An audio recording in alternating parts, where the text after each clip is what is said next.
Gut, wir fangen dann mal an. Hier warten noch Leute, die kommen vielleicht noch nach, aber irgendwann muss man noch mal anfangen. I will switch into English now, as you have heard or read. We will talk in English, but if you want to ask questions in German, that's okay afterwards. I'm first. I'd say welcome in the name of the Volkshochschule Nuekolln. I'm Henning Holsten. I'm an historian who's doing expeditions and history tours and educational events like this for the Volkshochschule and the Museum Neukölln. And this runs into the series Antisemitismus in Neukölln that it's 20s or something like that event since last year. You have read at the Volkshochschule website maybe that someone is missing. We were supposed to be four. Verena Buser couldn't make it. She won't come today, so it's just the three of us. So, just. We have a very special guest tonight, Shai Dashevsky and Hamza Ouidi, and this is your, what? How many times you've done this Let's Talk? 13, I counted, something like this. Yeah, I think 13. More than 10, yeah. I will introduce them then in short. Hamza Ouidi is an activist from Gaza. He has his experience with Hamas. He will tell us later maybe. And so he escaped in 2023, coming for political asylum to Germany. He's a political refugee now here. He spoke out about Hamas. After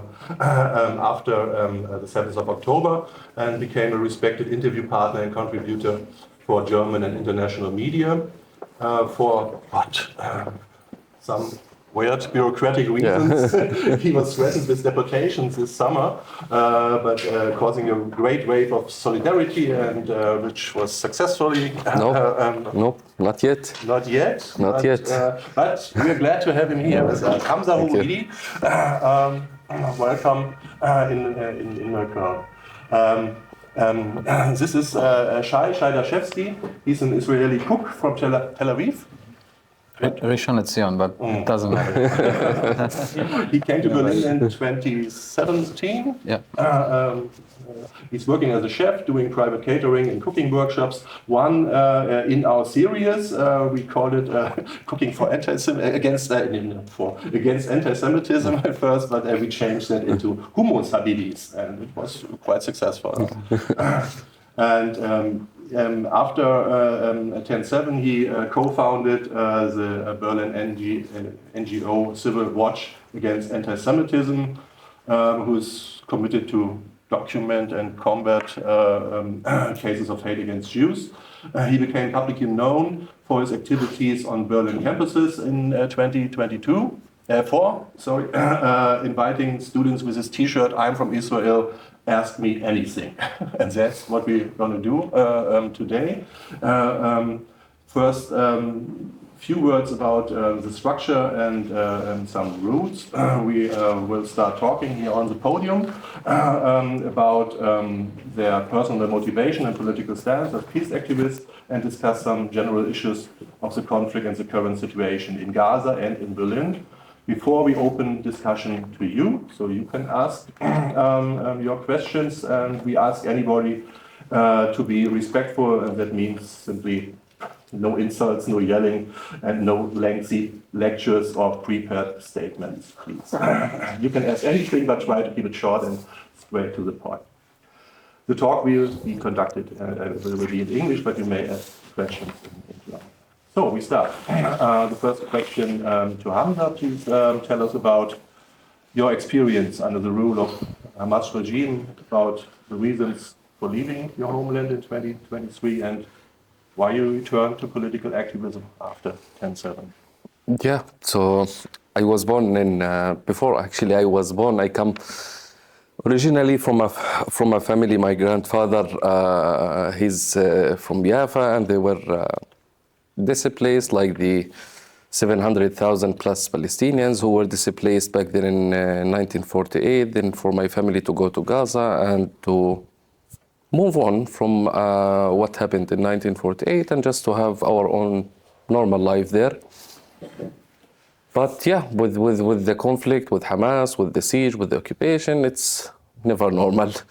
So I lived there and I had to witness the coup, the violent coup actually, where Hamas took over the power in Gaza in 2007. And for my own luck, I lived in the neighborhood where the governmental buildings, the parliament and everything exists. So I had to witness every scene of the coup.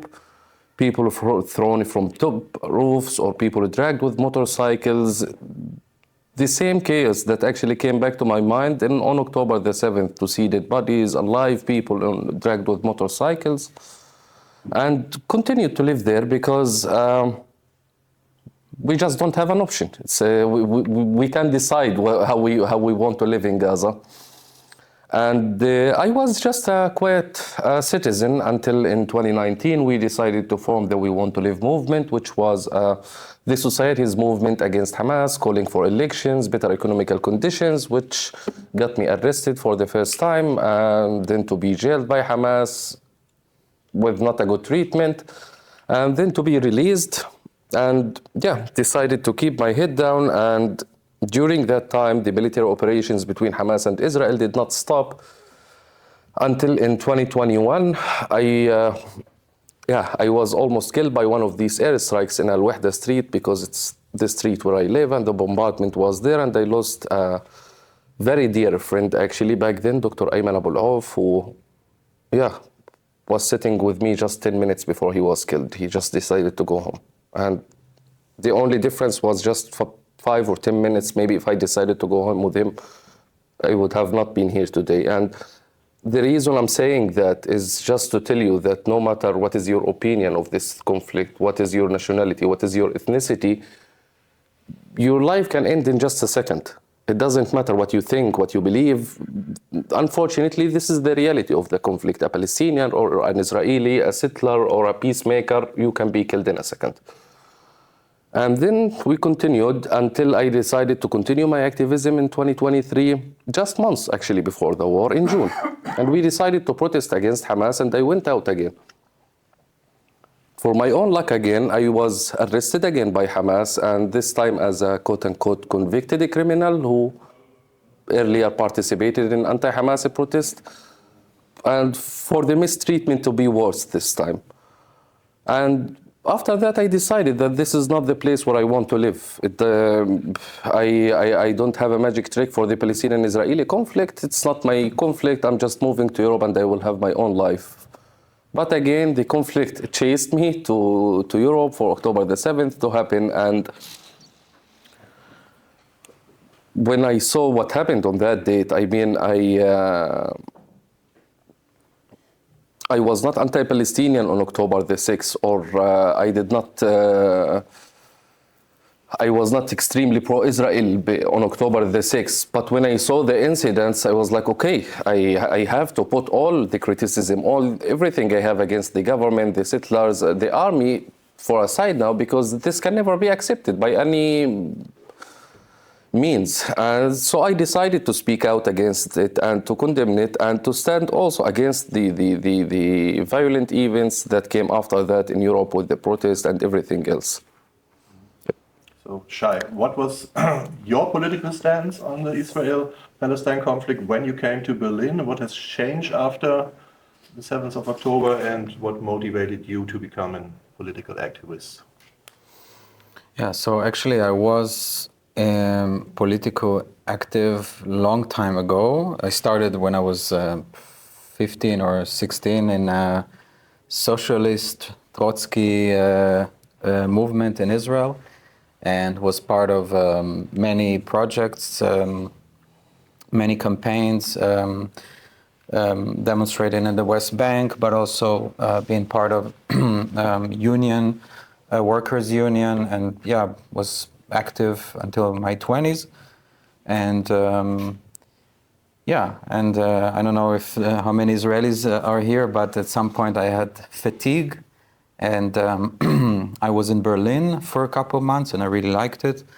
And it kind of took me away from all the mess. And yeah, and I was living in Israel, but slowly started to a little bit forget about the conflict and a little bit forget about my activism. And once I moved to Berlin, it was a little bit of a decision to just try to distance myself and to have a normal so-called life. Until 7th of October happened. And I would say, what I always say is that it broke two ideas in my head. First of all, you know, as a peace activist, it was a hard period. Of course, it shattered a lot of beliefs that I had to somehow rethink all my ideology, and it was traumatic, obviously, but at the same time, the second trauma maybe is what I felt around me in Berlin, because I already built a life, I had friends, colleagues, and most of them either celebrated the 7th of October because they were all like, I was still in the left, maybe not active, but it was my surrounding, or neglecting, or rechtfertig, how you say it, justifying it in some ways. Yeah, obviously the scenes of people celebrating it with giving baklavas, and I understood that something is wrong. This is not the way. Yeah, and then I thought, okay, I'll be active again. I actually thought to go to demonstration. I thought it would be demonstration for peace, for a two-state solution. And very quickly I understood that it's not. And it's, what I see now after 2 years, I cannot call it anything but hate movement that we experienced not just on 7th of October, but it kind of like jumped or spilled into Europe or into Berlin, into Germany. And that's kind of the reality I live since 7th of October, and many Jewish people, waking up to almost every day to news about some graffiti, some kind of demonstration, some kind of calling for, you know, you can, I don't want to go all the slogans, but yeah, also seeing all the boycott and sometimes even expelling Israelis, people who speak Hebrew, Jews, out of public sphere. And yeah, that's what I combat. I mean, this is part of what I do, doing those panels, but the rest of the time I try to, with other people, to combat anti-Semitism, anti-Zionism, what I see, hate movement, and it's almost a daily reality. Okay. Yeah. So let's talk about the conflict, the nature of the conflict. Hamza, can you tell us what is Hamas? What's their ideology? What are the political goals of that religious movement? And what are they willing to, and what are they capable to do to reach those goals? Yeah, I mean, those are big questions. Actually, it alone needs a lecture for. But yeah, for a minute, I mean, Hamas is complicated and cannot be compared to other militias, even in the region, even in the Middle East, because on the one hand, you have Hamas as a militia, like Hezbollah, like Al-Houthi in Yemen, like many other Iranian proxies militias. But on the other hand, you have Hamas as a government, because at the end of the day, whether we like it or not, Hamas was the government of Gaza for 18 years. So they took both roles of being a government and being a militia. And when it comes to the ideology, it's a pure Islamist jihadist ideology that it goes beyond Palestine and Israel. And it is approved by what Mahmoud al-Zahar, the co-founder of Hamas, said in a recorded interview on YouTube, that our project is beyond Palestine and Israel. the project is about Islamic State, and I think that was approved when Hamas all the time refused the two-state solution or partitioning the land with the Israelis, because for them it has to be Islamic. It cannot be a Jewish or a Christian or even a secular one, because this is also another debate in the Palestinian society, that they even refuse a secular state. So this is one thing. The other thing about Hamas, which makes it also complicated, is the sponsors of Hamas in the region, because you have the pro-Iranian regime Hamas, and you have also the pro-Qatari and the pro-Muslim Brotherhood Hamas. And those are two totally different factions, and even in the meantime, like literally today, they are fighting each other and they are not agreeing with each other. The pro-Iranian, represented by people like Mohammed Sinwar, Yahya Sinwar, Mohammed Deif, and other factions, and the pro-Muslim Brotherhood, represented by figures like Khalid Mish'al and other political figures who can be, if one can say, quote-unquote, more moderate relatively compared to the other factions of Hamas, who are calling on Hamas to disarm right now. This is the fiction that belongs to Qatar and the Muslim Brotherhood. The one that refuses to disarm until the moment, the one that refuses to let the Gaza Strip until the moment, is the pro-Iranian faction of Hamas. So yes, I think this is just in a short summary how Hamas was built. And when Hamas was built in the 80s, their core project was about Islamic State from the beginning. And even when the Palestinian Authority signed the Oslo Accords in 1993, immediately Hamas, as we had the right wing in Israel who assassinated Rabin back then, we had also the Hamas, if we can consider them a Palestinian right wing, who immediately started to protest, and then for their role in the second intifada with the mass bombings, and the list goes on. So they refused the Oslo Accords that say Palestinians and Israelis can partition or share the land together. Yeah, this is Hamas in a summary. Okay. Shai, how has Israel dealt with this threat? Obviously, it went terribly wrong on 7th of October, but it didn't start then and it hasn't ended there. How has the war on terrorism shaped Israel's society and politics? To be honest, I don't live in Israel. It's hard for me to say it. But yeah, of course, I can talk about people from the left that have hard time to go back to believe in peace, obviously. I wouldn't say people talk about radicalization. Obviously it happens, but what more scares me is a lot of people from the left that are very pessimistic. And it's just from all of the things that happened since then, not just specifically from 7th of October. The voices in Israel, seems like, peace is very far from being on the table. So that's one thing. And the second thing is, if you talk about radicalization, I mean, luckily we do have election, and I hope it will change. The regime will change. But we have to wait and see. I sadly don't have I don't think it's easy to measure there's no really statistic to know what's going on. I do believe that still most people want peace if there is an offer on the table. Okay. Talk about this. Yeah. So I just want to add one small thing, because I think for me, I don't think that the naming the war that happened and is still going on in Gaza right now as a war on terror, because in my opinion, and in many human rights organizations' opinions, including the UN, including Doctors Without Borders, and many organizations, this war included war crimes, crimes against the humanity that happened against the people in Gaza. I myself, I saw people dying of malnutrition, people dying of cold, and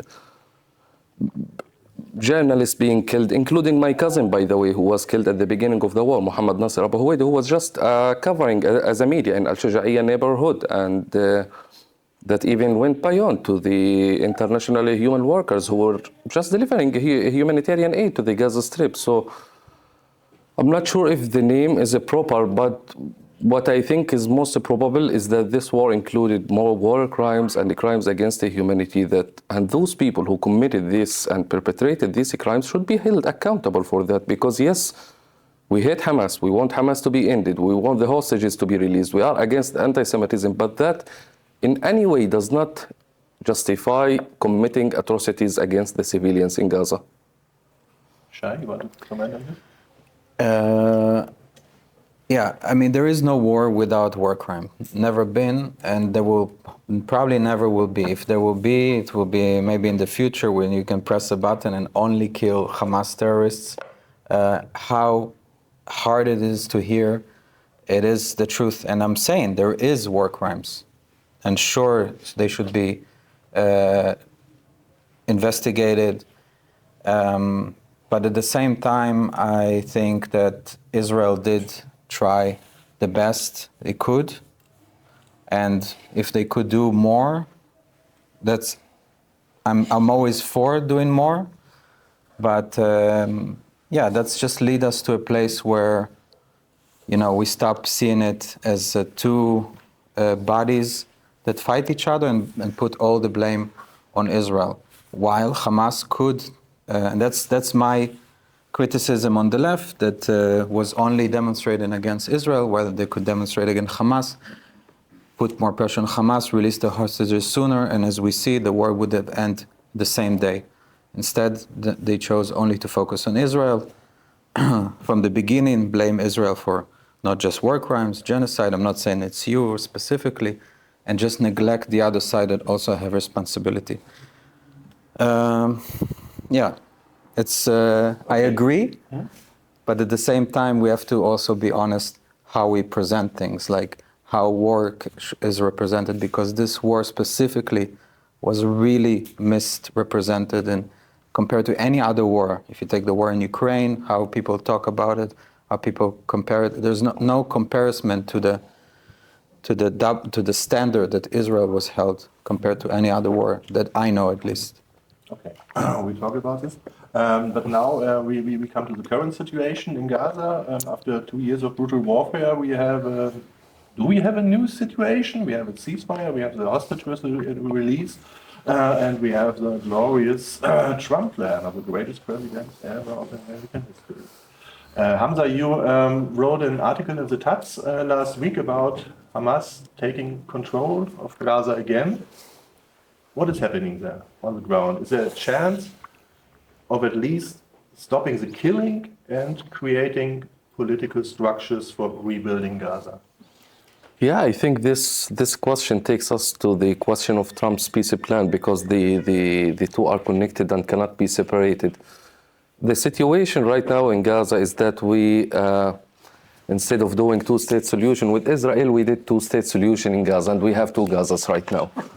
Literally, we have one Gaza that has many militias and has the IDF beyond the yellow line, and we have the Palestinian Gaza with Hamas inside the yellow line.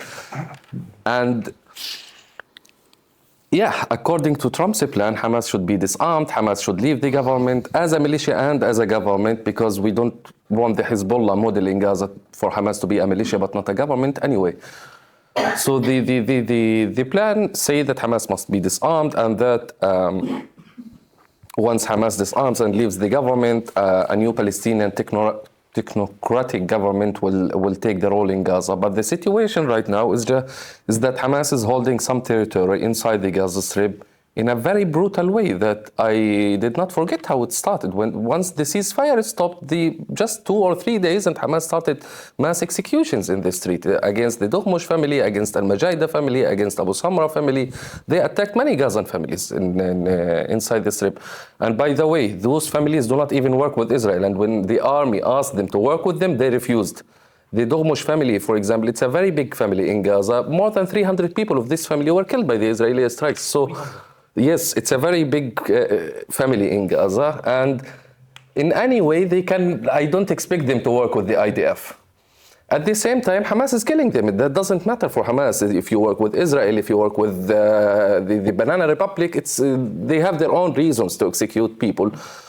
And They did not even stop with mass executions in the street. They attacked the Doghmush family with literally with Morat, with RPGs. For a moment I was like, but I didn't see that with the IDF even. It was crazy to see a family being attacked in a such way, to take bodies of the family and then tell them, if you did not give us, they did even a hostage deal together. Literally, that's what happened between Hamas and the Doghmush family. And unfortunately, Trump went after 2 days to say that this is a fight between militias, which gave Hamas more reasons to go harsher against the Gazan families. But then Trump backed and tried to correct what he said, and the many human rights organizations tried to pressure Hamas, even states including Qatar, by the way. Because the situation for them, unfortunately, was not about the people who are being killed. The situation was, it's just because it's public. You can do it, but not publicly. Don't get us outraged from the human rights organizations and the countries. And that's what happened after. My friends, my close friends, one of them is being interrogated in a hospital right now in Gaza. And he did not show up after the interrogation. The people, my friends, the civilians, anyone who criticized Hamas, who criticized October the 7th, who made any controversial opinion, even a guy who just went in a video during the war near the GHF, the dark-skinned guy who said thanks to Trump. Yes, yes. He just said thanks to Trump. The guy can't walk right now. You can imagine how brutal and how crazy is this group that still insists that they want to dominate the Gazas. They want to show up on their force to tell the Gazans that we are still here, that we still matter, we are not going anywhere. On the other hand, you have beyond the yellow line, the IDF with many militias also, which is supported explicitly by the Israeli government. That's what Netanyahu said explicitly. You have the Abu Shabab militia, you have the Al-Mansi militia, you have Hussam al-Astal militias, more than 3 militias operating inside Gaza and trying to make bubble zones, meaning that they are trying to tell the Gazans, this is how Gaza free of Hamas would look like. If anyone is interested in living in a free Gaza from Hamas, he can join in these areas. Of course, they did not get much support because people in Gaza don't accept the idea that I will go there and I will live and the IDF will be there all the time. A matter of understanding the conflict. And even those militias, I mean, they do not have a clear history. Talking about the Abu Shabab militia, he has people who were literally committing killing in Gaza, theft. Abu Shabab himself is a drug dealer in Gaza, a very big drug dealer who was jailed for that before October the 7th. And the same goes on for the other militias. Hussam al-Astar, a leader of another militia, he was jailed in Gaza because he participated in killing the Palestinian Fadil Bach in Malaysia. So those militias also have a long criminal history, and that's also another reason which makes the society does not go for them. Because in Gaza, it's a tiny city and we all know each other. It's just Nuekolln and people wouldn't accept it. And this is unfortunately the situation. And the question is if Hamas would disarm or not, because this is what matters right now. If Hamas disarms, maybe the entire Gaza Strip can be free of Hamas, and then we can talk about a technocratic government and the list goes on. The other scenario is Hamas not to disarm, which might happen actually because of, at least according to Hamas's most recent statements, which would make it just the Lebanon model that, okay, we don't have a war, but we also don't have a ceasefire. If Israel wanted to target anyone, they will go after him in the second day.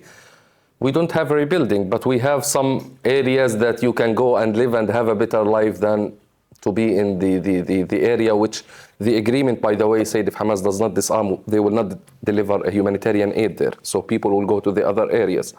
So it's a complicated scenario that all goes for the question if Hamas want to disarm or not. Shai, in military terms, Israel has won the war. But what is the Netanyahu government's plan? What are Israeli society's expectations for the future, for dealing with Hamas and for peaceful coexistence with Palestinian society? Oh, that's a big question. Yeah, yes. I should have looked before. No, I actually, to be honest, I'm sorry to say that.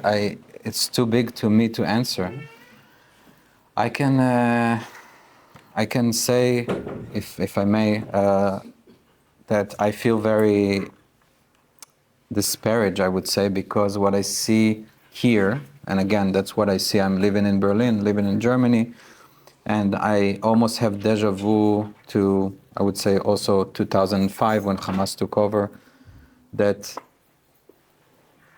right when those things happen, right from the beginning, and the videos were online to see, everyone saw the videos, people not just stayed silent, but a lot of activists, even politicians, stood by Hamas and said, like, justify those executions. And yeah, because they put this narrative of Hamas are freedom fighters. So whoever fights Hamas is probably a collaborator, a Zionist, working with the IDF, and that's okay to kill him, you know? And this mentality, to see it here in Berlin, in Germany, first of all, it's scary to know that there's people who think like this, but also what hope we have to put pressure. Like, now it's the time. There is a deal, and if everyone is silent, it's going to be the same thing as 2005. Hamas will stay in power, and there will be more wars. I mean, the best thing to avoid war crimes is to avoid wars.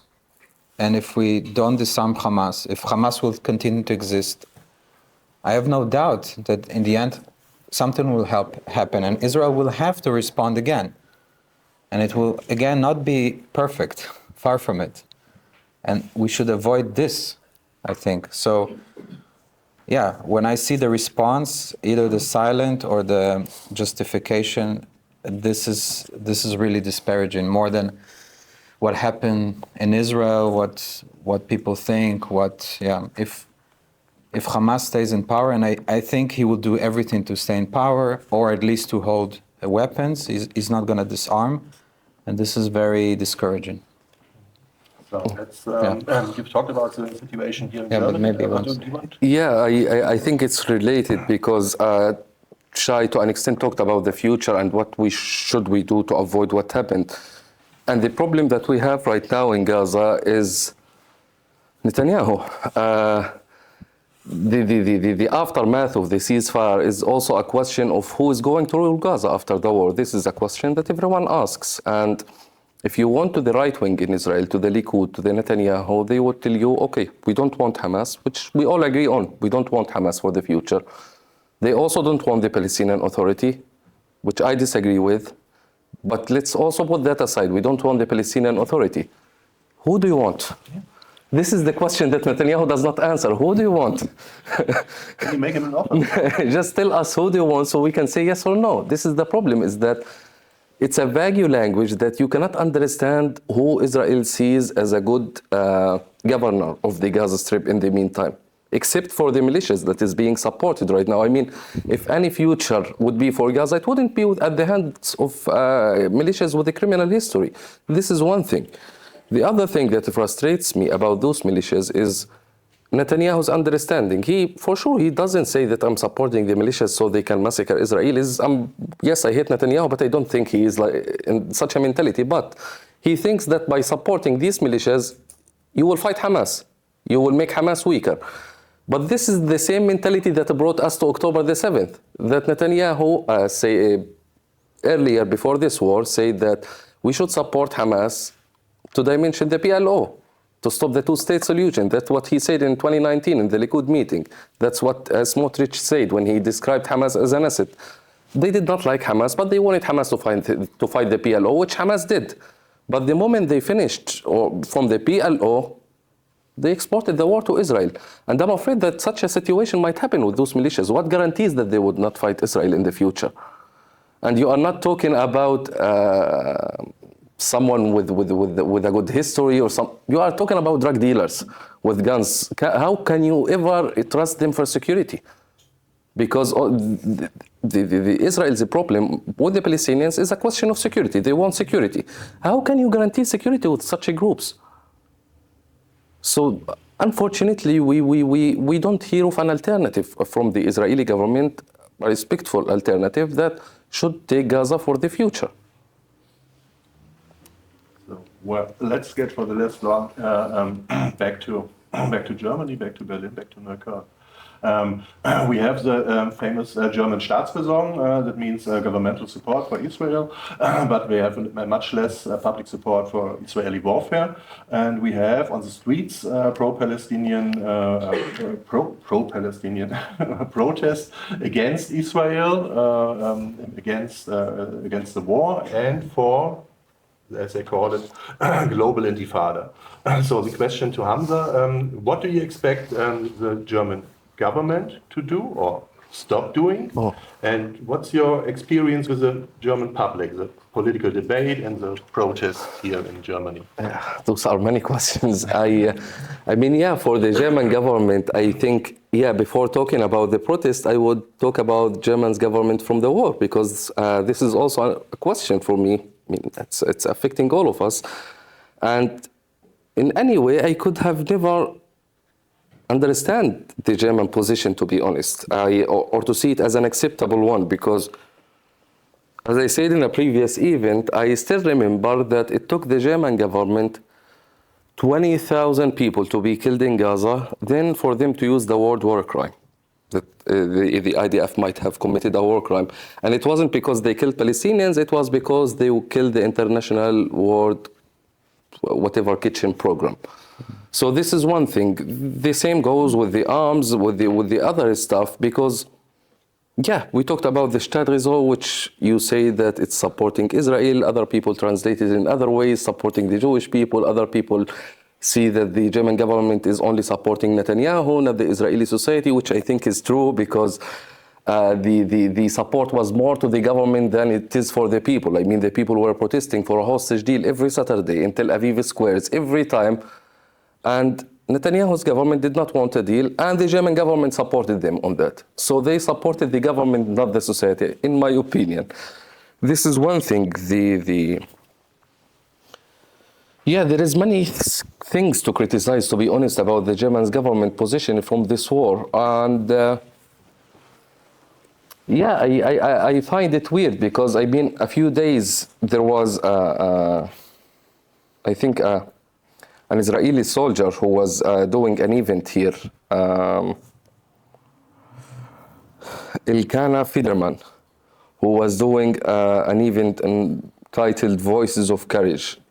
He's an Israeli soldier who participated in the Gaza war, and he was wounded, and I think he lost one of his legs.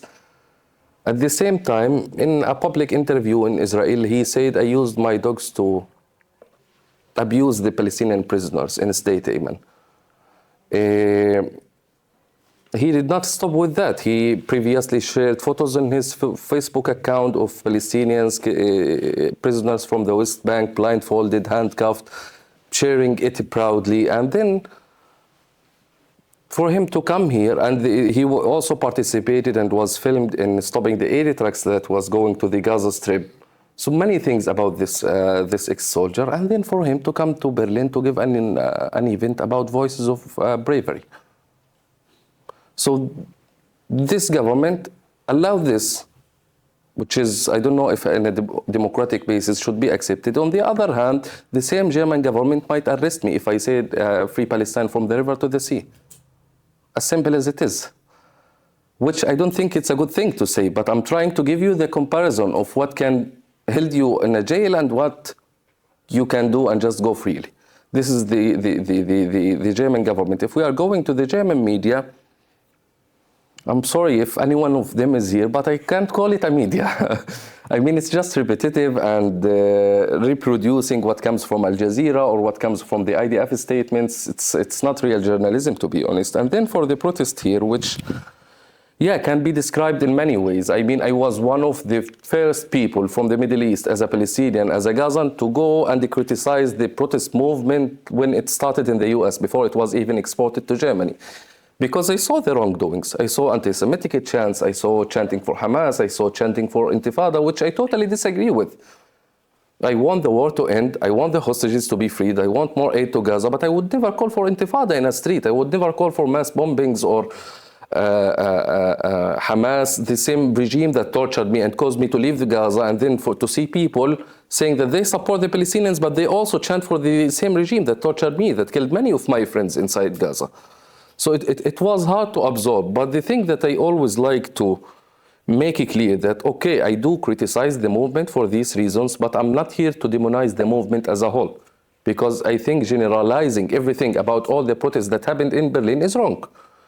I think it's more than one group who are organizing these protests, and I noticed that each one of them has different agendas. Maybe the most radical one is here in Nuekolln, but I personally participated in the big protest in Berlin a few weeks ago.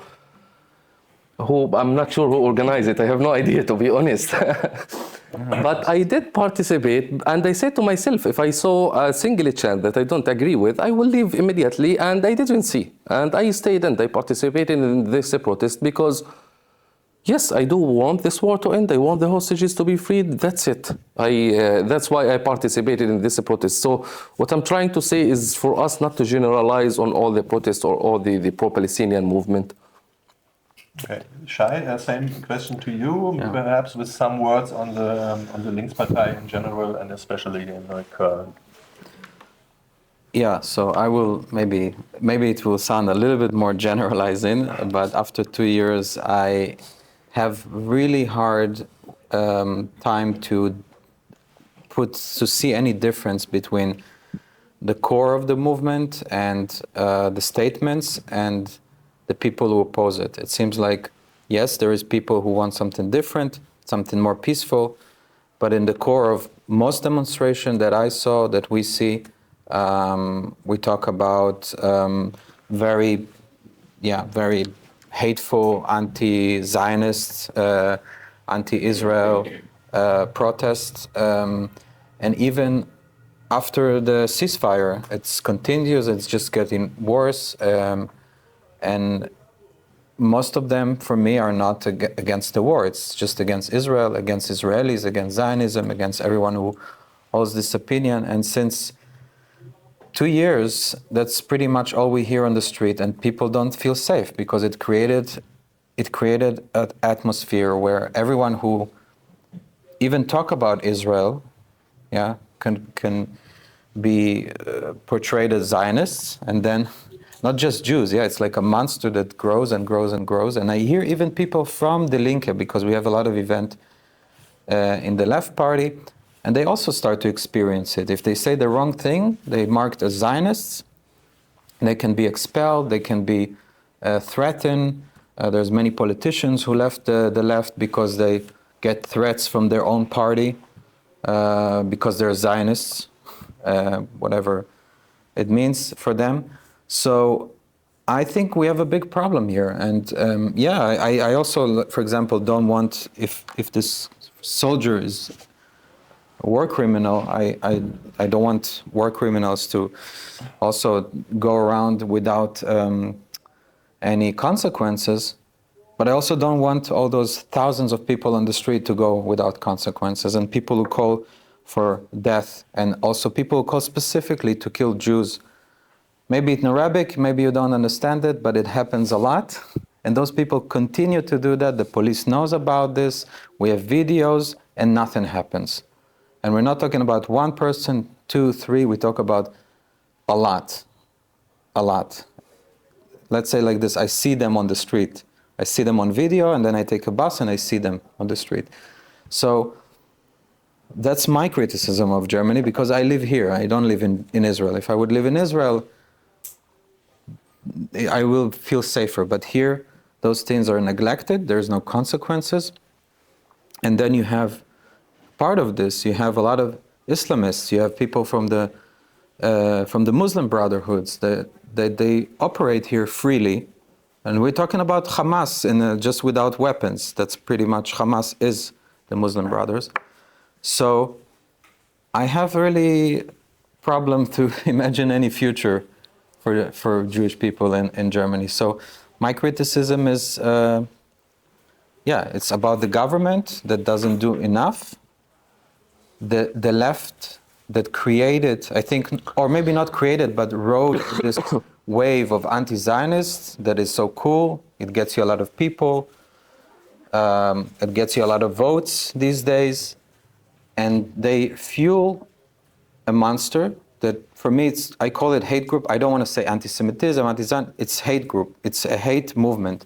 And it's the biggest one since Second World War II. And sorry, but it comes mainly from the left, not from the right. That's what I see right now. It could change, but that's a reality we experience here as Israelis, as Jews. So that's my criticism about the government, about the public, about public movements.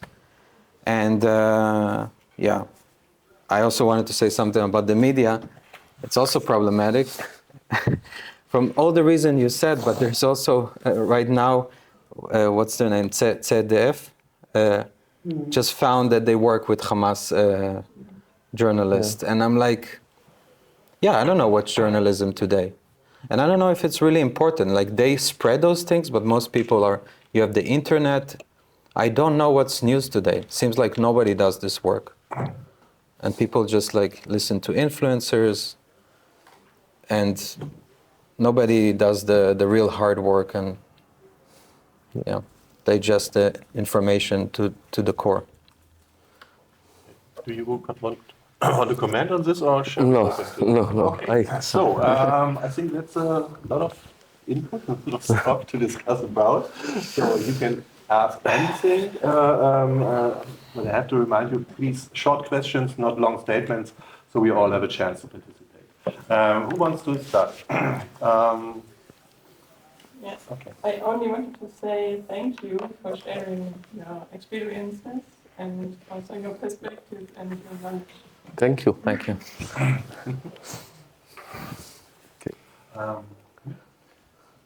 In my experience, it's very difficult to get moderate people to organize and take to the streets.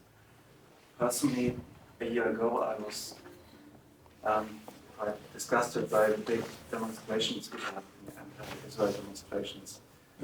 I got to know some pro-Israeli people.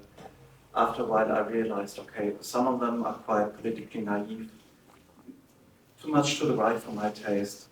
For Netanyahu, would say things like, there are no Palestinians, they are Arabs, there's nothing like Palestinians, for the annexation of the West Bank. On the other hand, very leftist pro-Israelis, very dogmatic, almost so far to the left that they, in some regards, to the right again. And so I found it very difficult to find like-minded, moderate, pragmatic people who would take to the streets, look for some kind of reason, reconciliation. And not too long ago, we met there. There was Progressive Linke who had a meeting, and I found that very positive vibe. And I wonder, why is it not easier to do things like this and to get more moderate people, so that instead of criticizing what we don't like on the street, we could make people a better offer?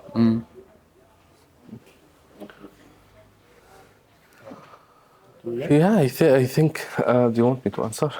Yeah. I think it's, as you said, it's not easy to organize people behind a hard but a good idea. I mean, people tend to be more willing to accept, to participate in extreme topics, whether that was to the Palestinian side or to the Israeli side, or as you said, for the people on the two right wings to describe that there is no Palestinians, or yeah, you have also other parts who love these protests because of the revolutionary rhetoric that exists in these protests.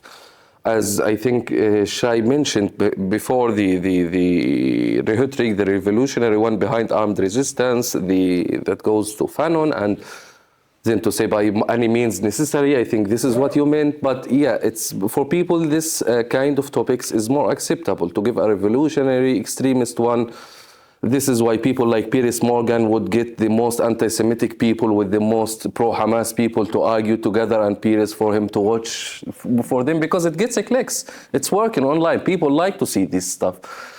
I am not sure if I have a solution for that. I wish I had, but yeah, I think there is no other way other than telling the people that as you said, it's not a black and white. It's not a that topic scenario, that there is a way in the middle, that I do not have to agree with everything Shai says or vice versa, but still we are doing events at least once a month here. So the only solution that I know is to keep trying and pushing more. There was a question. Next to you, or do we go online? Me? No, the guy between us. Yeah? No? And then. You know Hamas more than we do. I'm Israeli. And I'm fascinated with this organization. I've been trying to understand what makes it tick. And now that there's a ceasefire, I'm asking myself, are we going to do this again in 5 years? And you take examples from history, like the Japanese and the Germans in the end of World War II, or any like extremist organization, like Hamas. We say, I'm either going to be a martyr or I win. And I think to myself, is there a way to make an organization like this go away, other than like to obliterate it, to like completely obliterate it with so many civilian casualties? Yeah. Is there any way to do that, other than something that will kill a lot of Palestinians? I mean, it already happened. The mass killing and the bombings. I think it already happened. We don't need more of that. We had enough during the past 2 years. But as you said, actually, that's what makes Hamas different than the Japanese or anyone, because those people literally prefer to die. They say it explicitly, and I think they are honest when they say that. They really like to die. But I think the only solution to combat Hamas, because at the end of the day, Hamas is not this group of fighters only. They are also an ideology, an idea in people's minds. And the only way to combat such a thing is by giving the people the alternative for it. By offering them the alternative, whether this alternative would be the Palestinian Authority, whether it will be another Palestinian faction, but we must support another Palestinian faction, give them all the resources, whether we are talking about rebuilding, humanitarian aid, the list goes on, and not to offer Hamas anything. And sooner or later, the people would leave Hamas, because many people who joined Hamas, I think I mentioned that in previous event, did not mention Hamas because they are jihadists or Islamists. They joined Hamas because of the economical benefits also that comes with joining Hamas. Tremendous economical benefits. So when those people can no longer see these benefits, when those people can no longer see a future for Hamas, I think people will go for the alternative, but it won't happen in a day. It will take some time, but the sooner we start, the better for the two societies, I guess.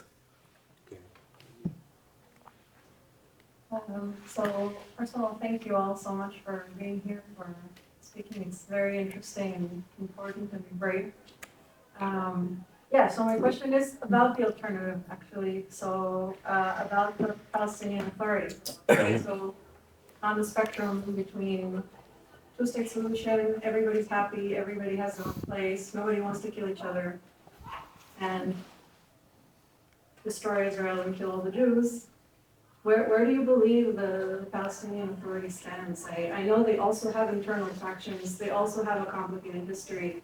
They're not like Hamas, but there are similarities sometimes. So I'm curious to hear your perspective. What similarities, for example? Can you give me an example? Question to you. I asked because I don't see much similarities. I think there is going for the alternative. I mean, for the current political situation inside Palestine, you can't find much alternatives other than Hamas and the PA. I think the PA is the most reasonable alternative in the meantime. Yes, the Palestinian Authority is not perfect. The Palestinian Authority still arrests people and torture them, by the way, in the West Bank. For sure, that is not compared in any way to what Hamas is doing in Gaza, but still they have many stuff to be criticized. And the reason I'm saying the Palestinian Authority, because in the current situation, you cannot depend on a new party in Gaza. Gaza is totally destroyed. You cannot rely all your plans on a new party with no experience, without having any idea what's happening in Gaza, or without having also the support, because you need the support of the society at the end of the day. And yes, the Palestinian Authority is not that accepted in the West Bank, but still they matter, and they are considered an alternative for the people in Gaza. So I think it's a good alternative, and I think that for me, for example, the Palestinian Authority's position is better than the Israeli government, because the Palestinian Authority is telling you, we have an offer for the peace with the Israelis. We have the two-state solution. This is what we are talking about. You go to Netanyahu's government, they don't have an offer. They don't talk about one-state solution. They don't want a one democratic state because then it will not be Jewish. They don't want a two-state solution. But they also don't tell you what they want. If it's not one-state solution, if it's not two-state solution, then they don't tell you what they want. This is one thing. The other thing that differentiates Hamas from the Palestinian Authority is that the Palestinian Authority dropped on the idea of armed resistance years ago. You don't see Palestinian Authority employees with guns like doing militias like Hamas. Sometimes you see some individual terrorist acts, but it's not organized. It's not a group. So the Palestinian Authority is saying that we are going only with the diplomacy, with the negotiations. That's what makes me go for the Palestinian Authority, because I have tons of criticism. They are massively corrupt. They have a long history, but it's still the less risky way, the way that I think most probably will save some human lives. You wanted to add on this? Yeah, I was just wondering because I think, because you asked what is, I thought that the Palestinian Authority was actually behind the Second Intifada, almost entirely, and that they very much supported terrorism. They're still paying humanitarian rents, that was mentioned, and that actually they also execute very tough hand in the West Bank. So because you guys asked what is it? Oh yeah. I think you are true, by the way, for the thing about the Second Intifada. I mean, when some people think that I'm a guy for the Palestinian Authority, I always go to this example and I tell them that back then it was worse than Hamas back then. And I'm sorry to give such an example, but with Hamas, with the terrorist acts, at least you have bodies to bury after that. But with the PA in the Second Intifada, you did not even have bodies to bury because of the mass bombings that used to happen. So it was extremely terrible. I'm acknowledging that. But I think that it changed after that. I mean, when was the last time that we saw an organized terrorist act by the Palestinian Authority since the Second Intifada? Since at least 2005, after Israel left the Gaza Strip. We did not see that. So for sure, they had many terrible stuff. And this is unfortunately the history of groups that are trying to form a nation. The same happened with Israel. You had the Lehi, you had the Ergon, you had many militias. The Lehi that was considered by Israeli terms as a terrorist one. Menachem Begin, the prime minister, was considered terrorist by the British law. And he was a prime minister at the end of the day. So this is a hard reality for the political situation that unfortunately this works. I'm sorry to say that. The violent thing in politics works. I'm not saying it's a good thing to do, but it achieves for those people. And it happened with the PA, but the good thing is that they backed on that. And now they have a security coordination with Israel, which annoys many Palestinians, by the way, because they all go for the Palestinian Authority and they tell them, you do security coordination, but what we get back? More settlements, more settlers, more wars in Gaza. So this is what happens internally between the Palestinians. So I think it's good that they change and that we support their change rather than to go for their past mistakes. Can I just, do you think theoretically, if there is a two-state solution and there is Palestinian Authority in its form, or let's say reformed, governing over West Bank, it's going to be possible for Jews to live in Hebron without the Israeli soldiers? If they want to live in Hebron with their nationality, because this is a question. You are living in a Palestinian land, but you still want to be recognized as an Israeli. This is the same question, because if I am going to accept this formula, you also have to accept the formula of right of return, to send 5 million people to inside Israel and to tell you, would you be willing to accept that? I would love to see Jews living inside Palestine, but the nationality should be clear. If you are living inside the Palestinian borders, you are welcome, stay there. But you cannot stay inside Palestine, live inside Palestine, tell them I will stay with my Israeli nationality and I will be ruled by the Israeli laws, but still I'm living inside Palestine. Because I think, sorry, I just have to make it very precise, this question. So there's a lot of talk within the left about a one-state solution, one big state. So the thing is, because we know before the establishment of Israel, there was civilians, Palestinian civilians attacking Jews, nobody protecting them. So it was so my question is, do you think there is a potential possibilities of Palestinian security forces protecting Jewish people living within the boundaries of a Palestinian state. Or because Jews are literally, they disappear from all Arab countries. There's like no signal, because anti-Semitism is so strong in all Arab so you think it is a possibility that, because this is what the Palestinian Authority has to do, they have to fight internal terrorism, they have to go through with the monopoly of violence to say only we are armed forces. And do you think it is possible for them to protect Jewish people living within the West Bank? I think if you say the proper reforms are being done to the Palestinian Authority, this is one thing. The second thing is that with any agreement that might happen between Palestine and Israel, I think Palestinians also agree on that we wouldn't have an army. Israel would be the force that would have an army because of the situation, and that Israel is in a totally different position. So we would have the Israeli army literally a few minutes from the West Bank, and we have a reformed Palestinian Authority. I think it can happen. I'm not saying it will happen from tomorrow and everything will be perfect and all Jews will be safe. I hope I will be wrong, but some bad incidents will happen, but I think it can happen in the future. I cannot understand the reason why Israel can make peace with Jordan, but they cannot make it with Palestine. They can make peace with Egypt, but they cannot make it with Palestine. They can make it with Emirates, but they cannot make it with... We are not aliens. We are human beings like all those. Yes, I personally was anti-Semitic to some years. But people change, and the same goes for the Palestinians, and the same goes for the Israelis, because a Palestinian can conflate the argument right now and tell you what guarantees for me that this settler who was attacking me a few months ago before the establishment of the state wouldn't attack me again.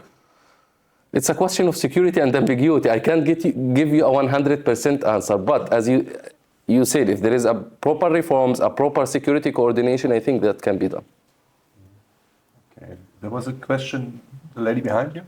Yes. And then First of all, thank you. And yes, it's very important to organize this meeting, because I'm from Russia, but I'm Jewish. I have family in Israel, and I also grew up in Jewish community.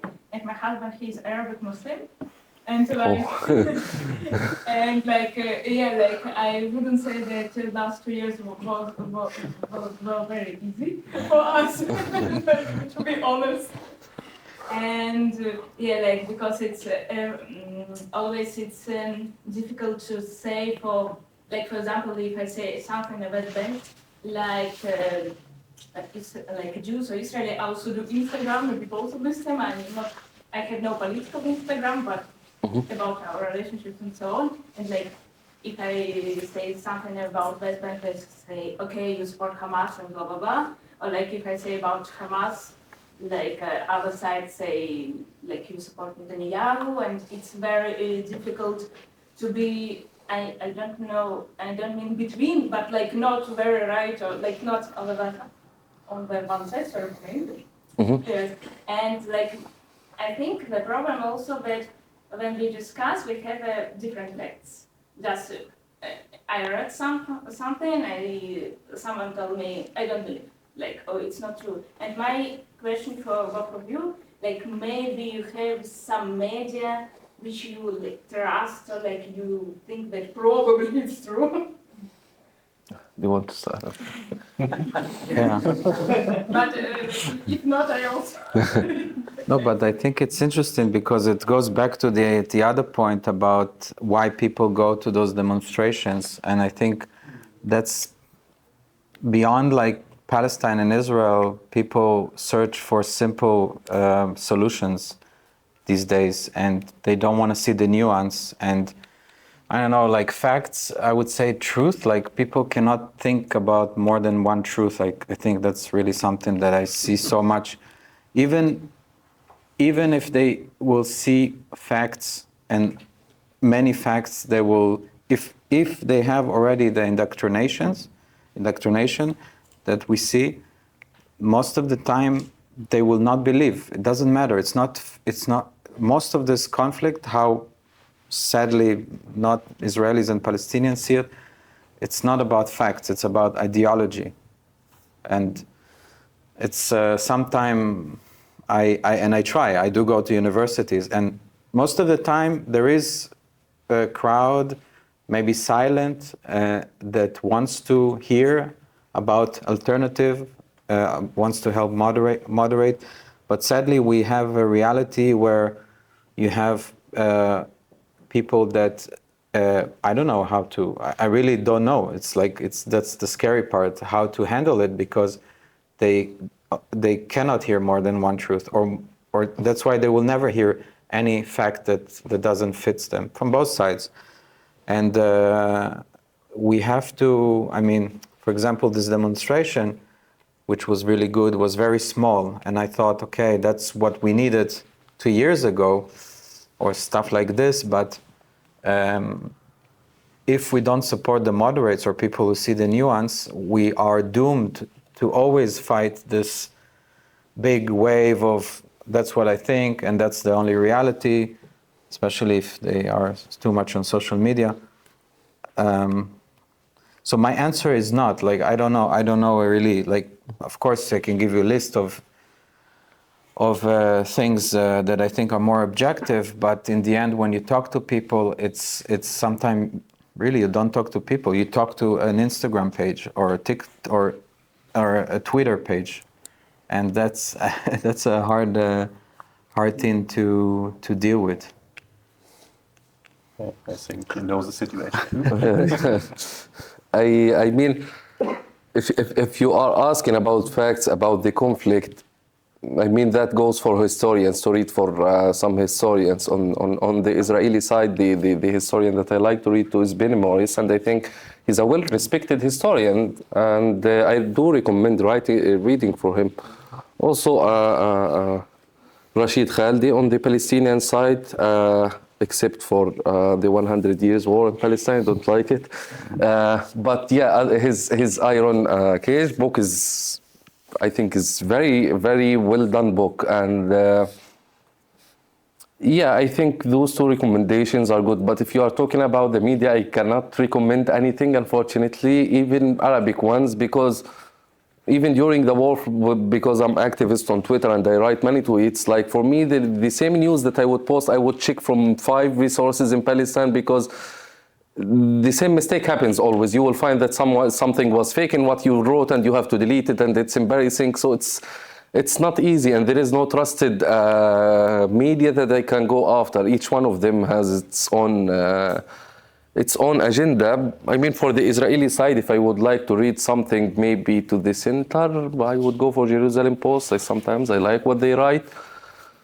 We don't have a media as Palestinians, so nothing to offer, unfortunately. Yeah, I think this is where I get much news from. Quds News Network.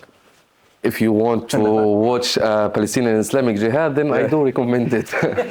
What about Middle East Eye?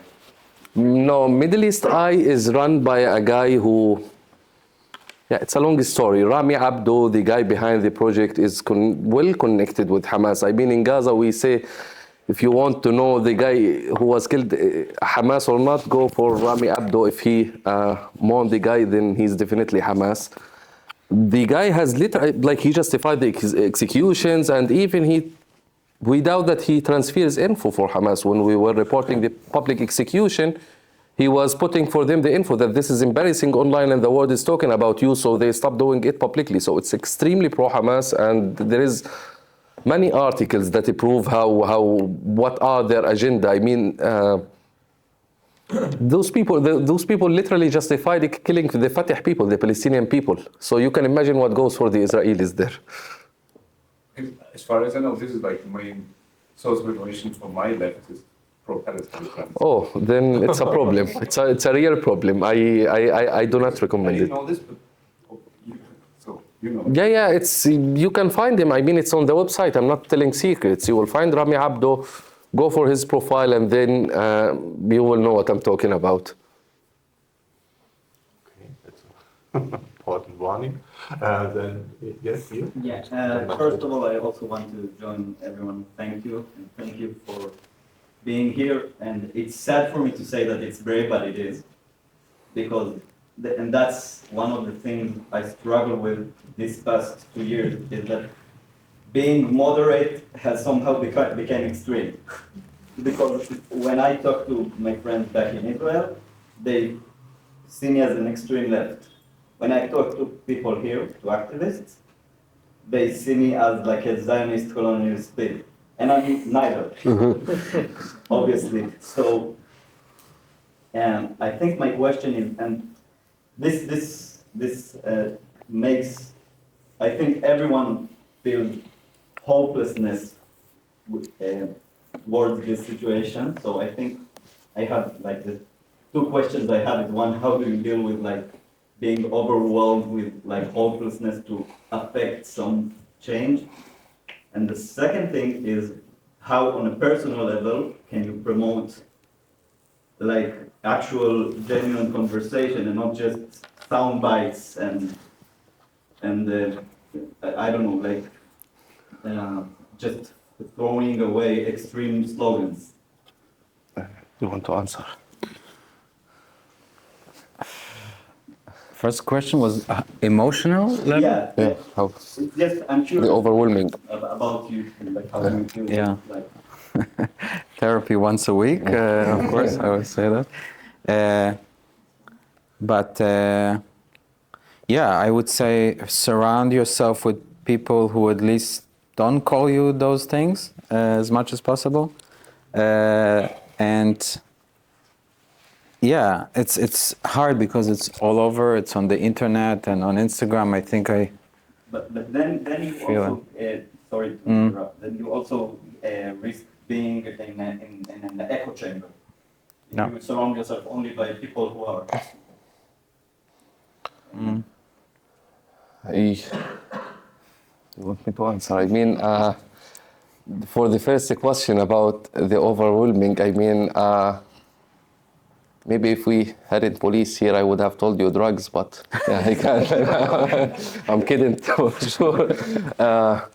But yes, therapy is important, but also, as Shai said, to give yourself the space to disconnect from all of that. I mean, I myself, I do have relatives, friends, and I do disconnect myself from there because I know deep down that I don't have the magic trick to solve everything. This is one thing.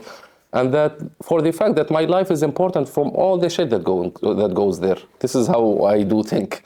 It's for me, my mental health is way more important than all what's happening there. So I do disconnect myself for some time, but I personally wouldn't recommend what Shai said to like be with people that you like the opinions. I mean, I actually do like to do the opposite sometimes, at least. Because I think it's important sometimes to hear opinions that you don't disagree with, to get yourself out of this comfort zone that will not develop your opinions. When you start going for something that disrupts this space and you argue, you start thinking of other aspects that did not come to your mind or other arguments. So I think it's important, but don't do it too much. Yeah, I agree. It doesn't mean you don't need to engage. Just make sure you have people who at least you can share those thoughts and you are not attacked. That's it. Because I didn't have it in the beginning on 7th of October. I lost pretty much all the people I know, which is very scary. And it took time to find people who at least listen or respect or understand. So yeah, but at the same time, and it will give you also power to also come out and talk to or hear or engage with views that you don't agree. And sometimes it's even good because it sharpens what you might wish. Like you don't have to be convinced, but you can listen and think. And I think in the end it's good to also, even if it's very radical, at least you know where's the line. Yeah, you know, okay, those people want peace or don't want peace. So at least I release myself from like, okay, I'm not going to convince this person. I hear him. I don't have to be offended because he doesn't want peace. Like it's also good to see sometime really, for me at least, somebody so radical that I think, okay, then I put my effort in a different place. I hear, I know it exists, and just move on. So, but there was a second question, yeah. No, but actually now that you gave me the statement, like my question is, are there any spheres, because I've been looking for that for the better part of the year living here. Are there any places, spheres for Israelis and Palestinians to connect on a personal level here, or like virtually, or like anywhere that's more organized? Because I think it's hard to make those connections on a personal initiative. So are there any places where you do that? I know one in Berlin, if you're interested. They meet on even before 7th of October, but it's very like emotional.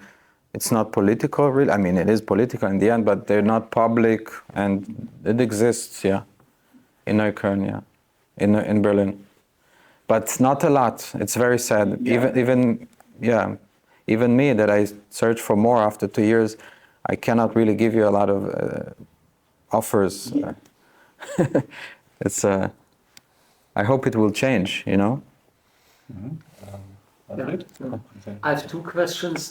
There's the Trump plan who wants the disarmament of Hamas and the political finish of them, but there was also the Saudi-French declaration, and there was the United Nations General Assembly declaration, and all of these were signed also by Qatar and Turkey. How is it possible? I mean, they're strong supporters of Hamas. Is it serious? Or what's behind this? And the second question is, why don't join Arab states a stabilization force inside Gaza? That might be a good idea, although it might be quite dangerous, but it might have more success than these militias and would be more reasonable. Yeah, I think with Trump's plan, like there was all the mediators and all, the most important Arab countries involved in doing or enforcing this ceasefire, including Saudi Arabia, Emirates, and Qatar and Turkey. And unfortunately, what I realized was happening at the end is the condition of disarming Hamas. As I say, this is a condition that everyone agrees on, Palestinians and Israelis. And I was happy that this condition, because I do believe that there will never be a future as long as Hamas have weapons and they still control Gaza. And that was Trump's plan. But what we saw after, or at least during the application of the first phase of it, is that Trump's position started to become less harsh on Hamas. He, believe it or not, but he became like this, and he became more leaning towards the Turkish-Qatari position of this, which is leave Hamas with some weapons. Allow Hamas to participate even without public names, so we don't annoy the Israelis. Let them participate in the government. And that was the reason why Trump said after the executions that this is Hamas with other militias, let them kill each other, it's not our issue. So unfortunately, this is being done because I think, of course, Qatar has its own lobbies in the US, and Turkish is also pushing with its position. And unfortunately, Trump gives them much space, especially because of what happened in Syria. He likes to take Erdogan and show up with photos with him, describing him as the great leader who finished Syria. So unfortunately, there is this leaning towards Qatar and Turkey. On the other hand, you have Saudi, you have Emirates, and those countries, they all agree that we will not put a penny inside Gaza before disarming Hamas. Every time Hamas starts a war with Israel, Israel destroys Gaza and we start rebuilding. It's a lost investment. We cannot continue like this. And they made it clear even from the beginning of the war that we are not going to rebuild Gaza unless we make sure that this is not happening again. Because no one likes to put money and then to see it destroyed after 2 years. And I think they are trying hardly to enforce these decisions that, yeah, even went for them to disagree with their strongest ally, which is Egypt, because the alliance was Emirates, Saudi Arabia, and Egypt. And right now they are even disconnecting from Egypt because Egypt is somehow indirectly saying, solve this situation, even if Hamas still has weapons, even if Hamas participates in the government, because I still want to be the big mediator that all the countries would come to when there is a war between Palestine and Israel, and to continue to have their leverage and their position in this role. I think this war is giving much position to Egypt. Everyone, when you talk about a mediator, you go to Egypt.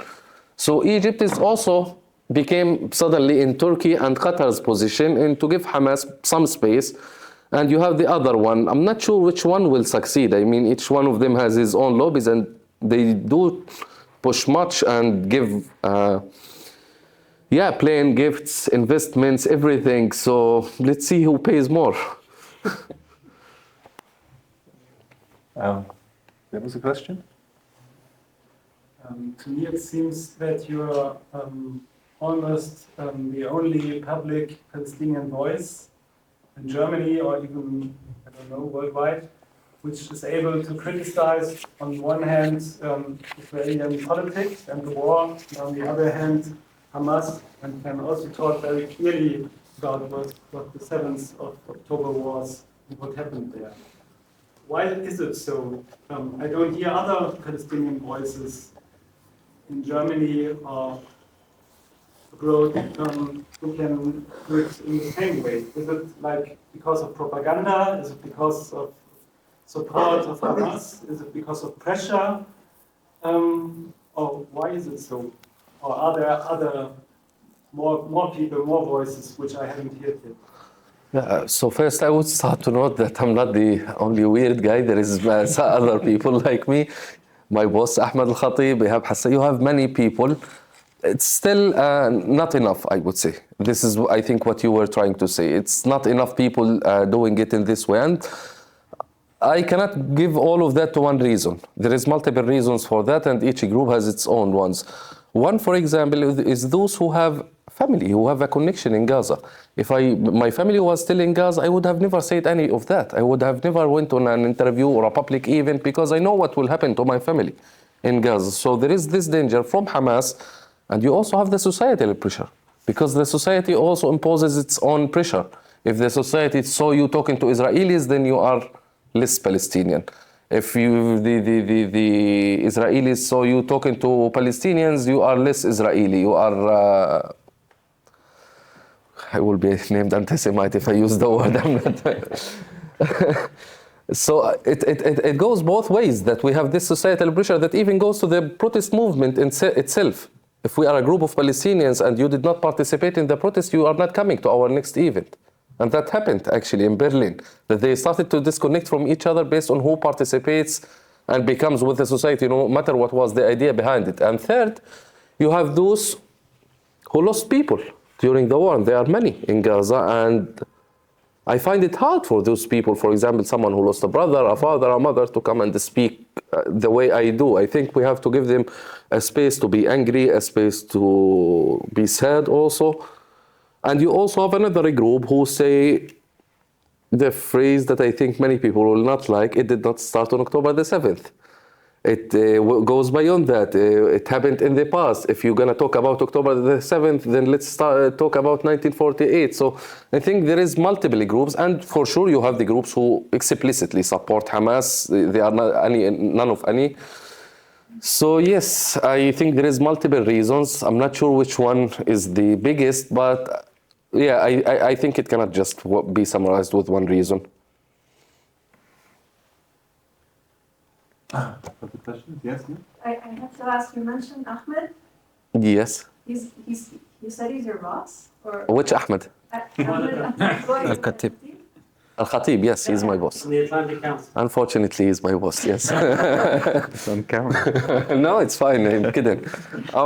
I want to be paid. Concerns about his organization. We've been following him. I'm a big fan. Yeah, I am. Could you tell us, who don't know him, who's this guy? Yeah, Ahmed Fuad Al-Khatib is a Palestinian from Gaza City who lives in the US since 2005.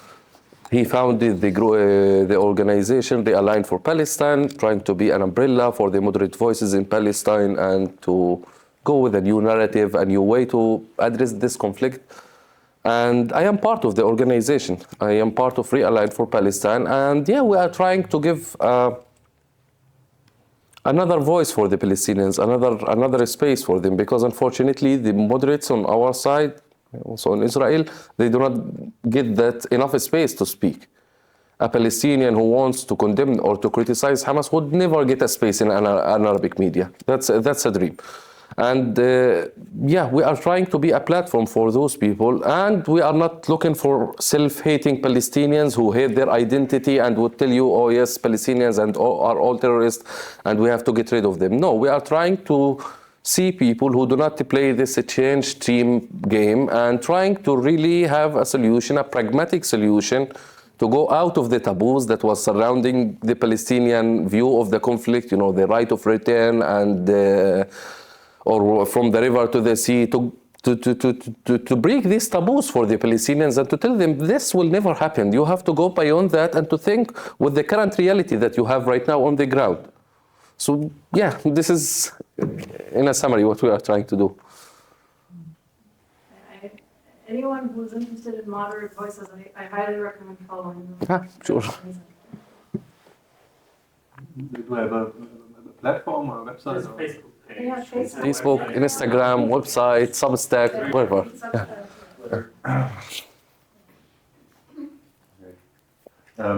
More questions? General or personal, or maybe I'm expecting some comments on the situation here in Nuekolln. We are in the Rathous here and had some incidents recently here. But no one wants to comment on that. What happened? I don't know. I don't know what happened. Which one? The falafel. The visit of Zika Brot, the mayor of Bat Yam, who was disturbed here in the Bezirksversammlung by Ahmed Abed. Ahmed Abed. He's Palestinian? No. Yes. He's Palestinian? And he's leader of the fraction of the Linkspartei here. I did not read it, I guess. Okay.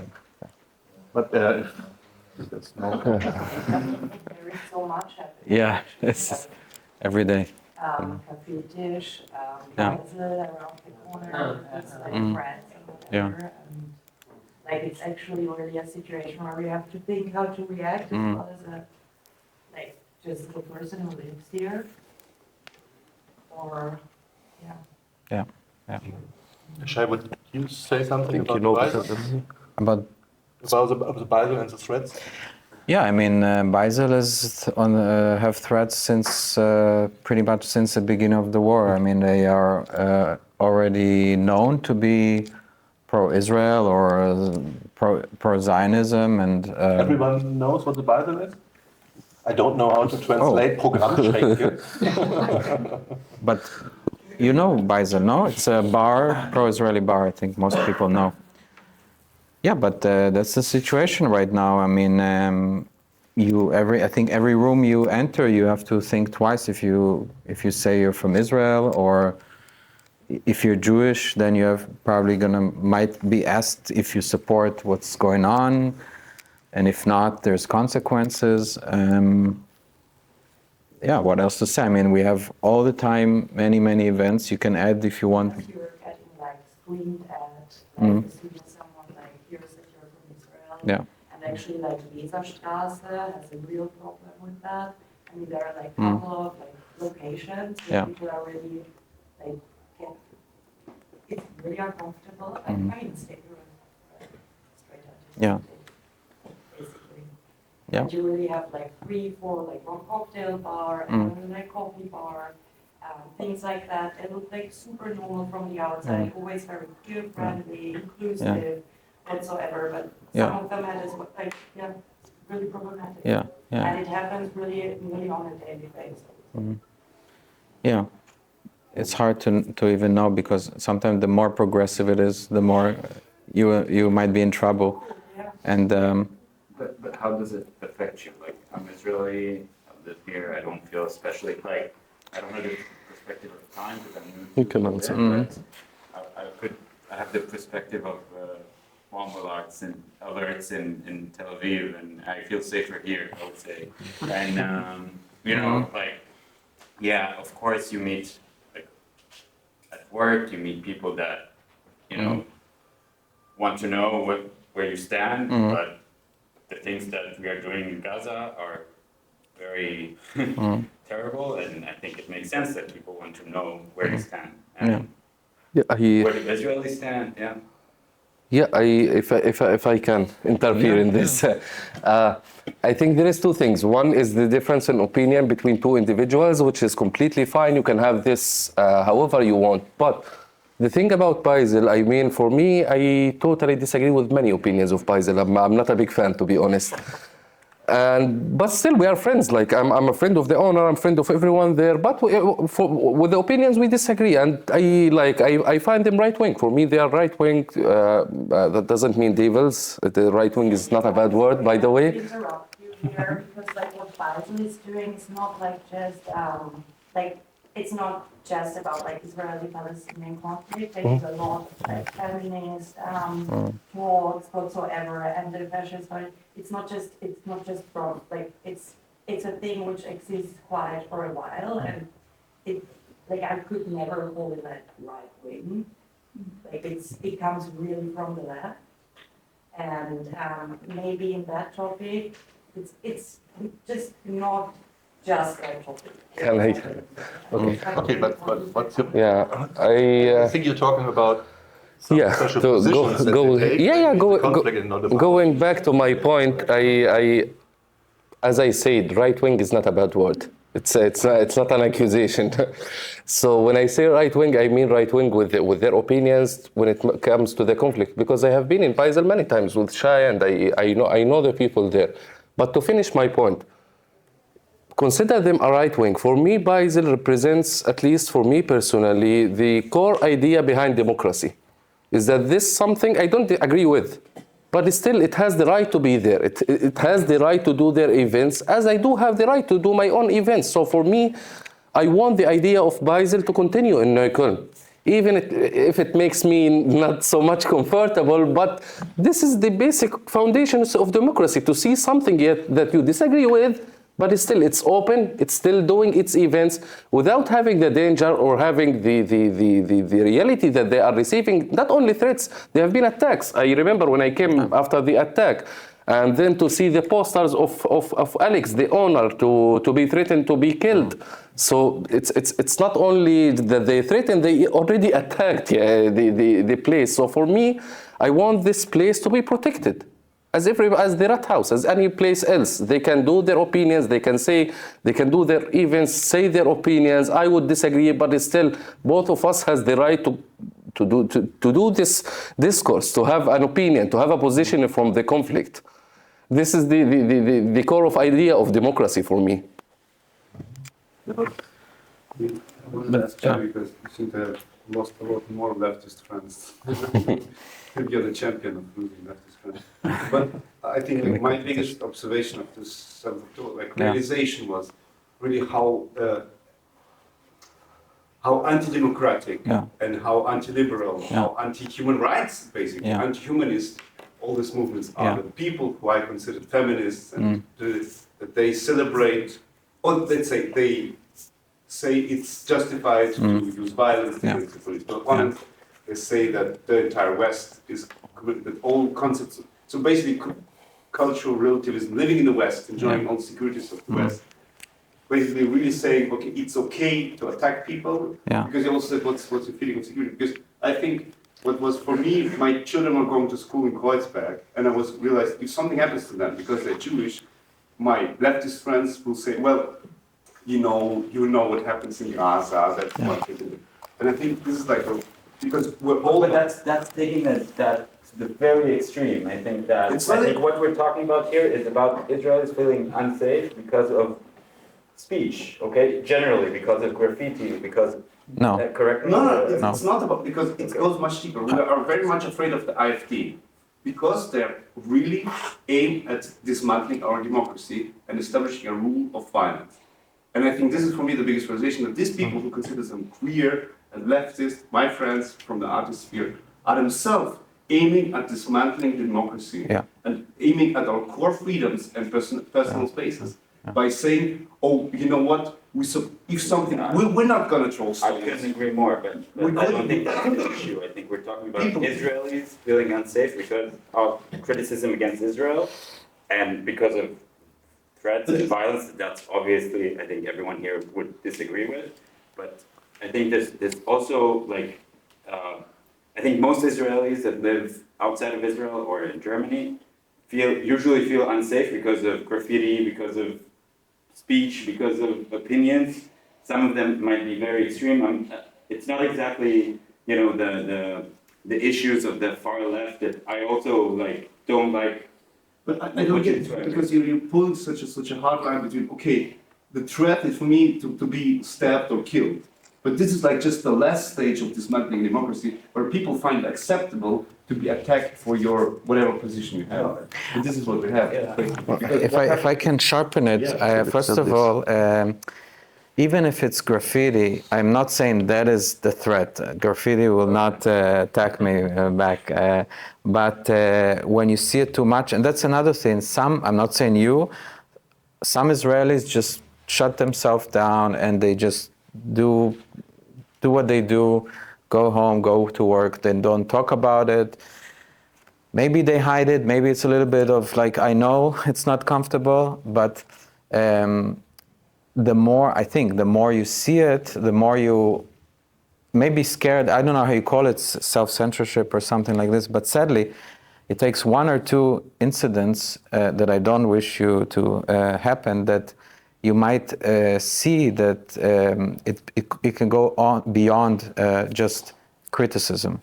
And then you step into a world of violence, like people are ready to commit violence.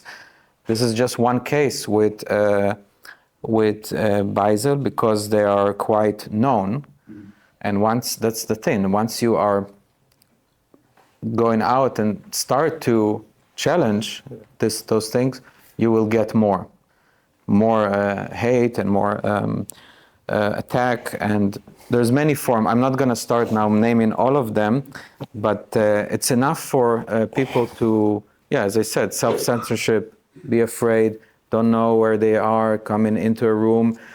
And you see also campaigns, also on us, like campaign of just because we sit together, people call to come to demonstrate. To sometime I had an event where I had a stand in universities, university in Potsdam, and I talked to some pro-Palestinian people. And after that, they made a post calling for intifada on my stand. You know, and I was not afraid. But we had to call the police, and in the end, nothing happened. Thank God. So it's really a fine line between, criticism and go beyond. But it's hard to say when. But I cannot tell you this is this core of violence, and this is not. But it does exist, and I don't have a lot of time to talk about this, but the thing with the violence from the left, and I don't call them left anymore, sorry, they don't deserve this term, if they want to kill Zionists, which I hear, it's normalized, and that's not just normalized, it's almost the moral thing to do today. Yeah, in some areas, I'm not saying every time somebody says I'm an anti-Zionist, I myself call myself anti-Zionist, because I believe I fight nationalist movement, and that's pretty much it. Because every nationalist movement I was against. I was kind of anarchist, socialist, but it was for everyone. Zionism was part of this. But today's anti-Zionists, a lot of them are very not just focused. They align themselves with violent movements. Yeah, you can see rhetoric from the PFLP, from Hamas, and this brochure that came about Beisel was not the first one. From the same designer, the same people, they also made brochure about the people that Elias Rodriguez killed, put it on universities. They had posters about journalists. So it's not the first time, it's many, many cases. And that's the problem, that the left created this space where violence is accepted. It's actually the moral thing to do, because it's not anti-Semitic, it's just anti-Zionist. And I think it's very, very dangerous, because they took it from a place where they know it's not okay, anti-Semitism is not okay, but they justified it by being anti-Zionists. And in that sphere, in that spectrum, anti-Semitism almost erased in that point. Nothing that we will say that either graffiti or attack will be seen as anti-Semitic. It's flipped. They can always paint it as anti-Zionist. For example, the case with how's it called, this bar? Gefitish. That it's not just what they did. Does everybody know about the falafel incident? Maybe you should. Yeah, so it's just two, I think two or a group of people with a T-shirt that actually they're quite left-wing people. And the T-shirt is a project for peace. It had the word falafel in Arabic, English, and Hebrew, I think. And they were told to leave the bar. And they were also chased and so on. And so they were expelled. And they made a post, and it got quite big, and it was in the media. That's fine. But the reaction, I mean, it's not fine, but the reaction of the bar was exactly that. They said it's not anti-Semitic. It is the right political thing we had to do because it's this and this and this. They justified it through the lens of the same thing that we hear all the time, oppressor, and anti-Zionism, not anti-Semitism. And, you know, I cannot think about worst case of some hate. This is for me hate. This is pure hate. I don't want to say anti-Semitism. I don't like those words. But the justification is what scared me, you know? And the double standard, if it would happen to any other group, there would be a very, very big outcry. Yeah, but if I may add just one thing, I don't know, because I think you are throwing much work on the shoulders of the police, actually, with these graffitis, with the things, because, if the police is going to act after each post or a graffiti, I mean, this is the problem with terrorism. There is an incident that happened, I think, in one of Germany's cities, where a guy almost shut down the city and costed the country a lot with just 50 euros. He just bought some visits with written on the back of it, La ilaha illallah Muhammad Rasulullah, you know, the slogan. And it looked like something coming from ISIS, and they just wore the visits, and 5 of them just walked in the city with the ISIS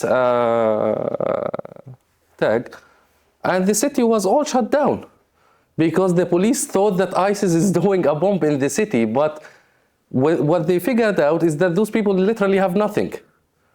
They literally terrorized the city with 50 euros. They costed the police to shut down everything in the city with just 50 euros. I'm not saying it's fine, but I'm saying this is the problem, is that you can do terrorism, you can do intimidation with just 50 cents with a poster on the wall.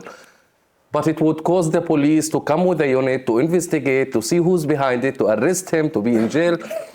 So I'm just trying to explain that it's not easy to go after each one of them. It's not easy to go after each one of the people who are chanting Intifada. So it's not a good thing, but it's not something applicable, at least in my opinion.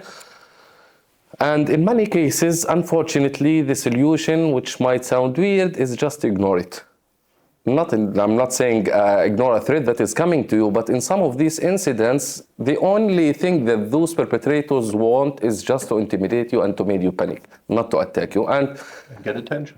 Yes, exactly. And you give them the exact attention that they want when you exaggerate the situation. I'm not saying make a compromise in your security or accept acts. Of course, if you feel that something is serious going to happen, you have to report it. But what I'm trying to say is that it cannot be all dealt with. It cannot be all thrown on the shoulders of the police to deal with. And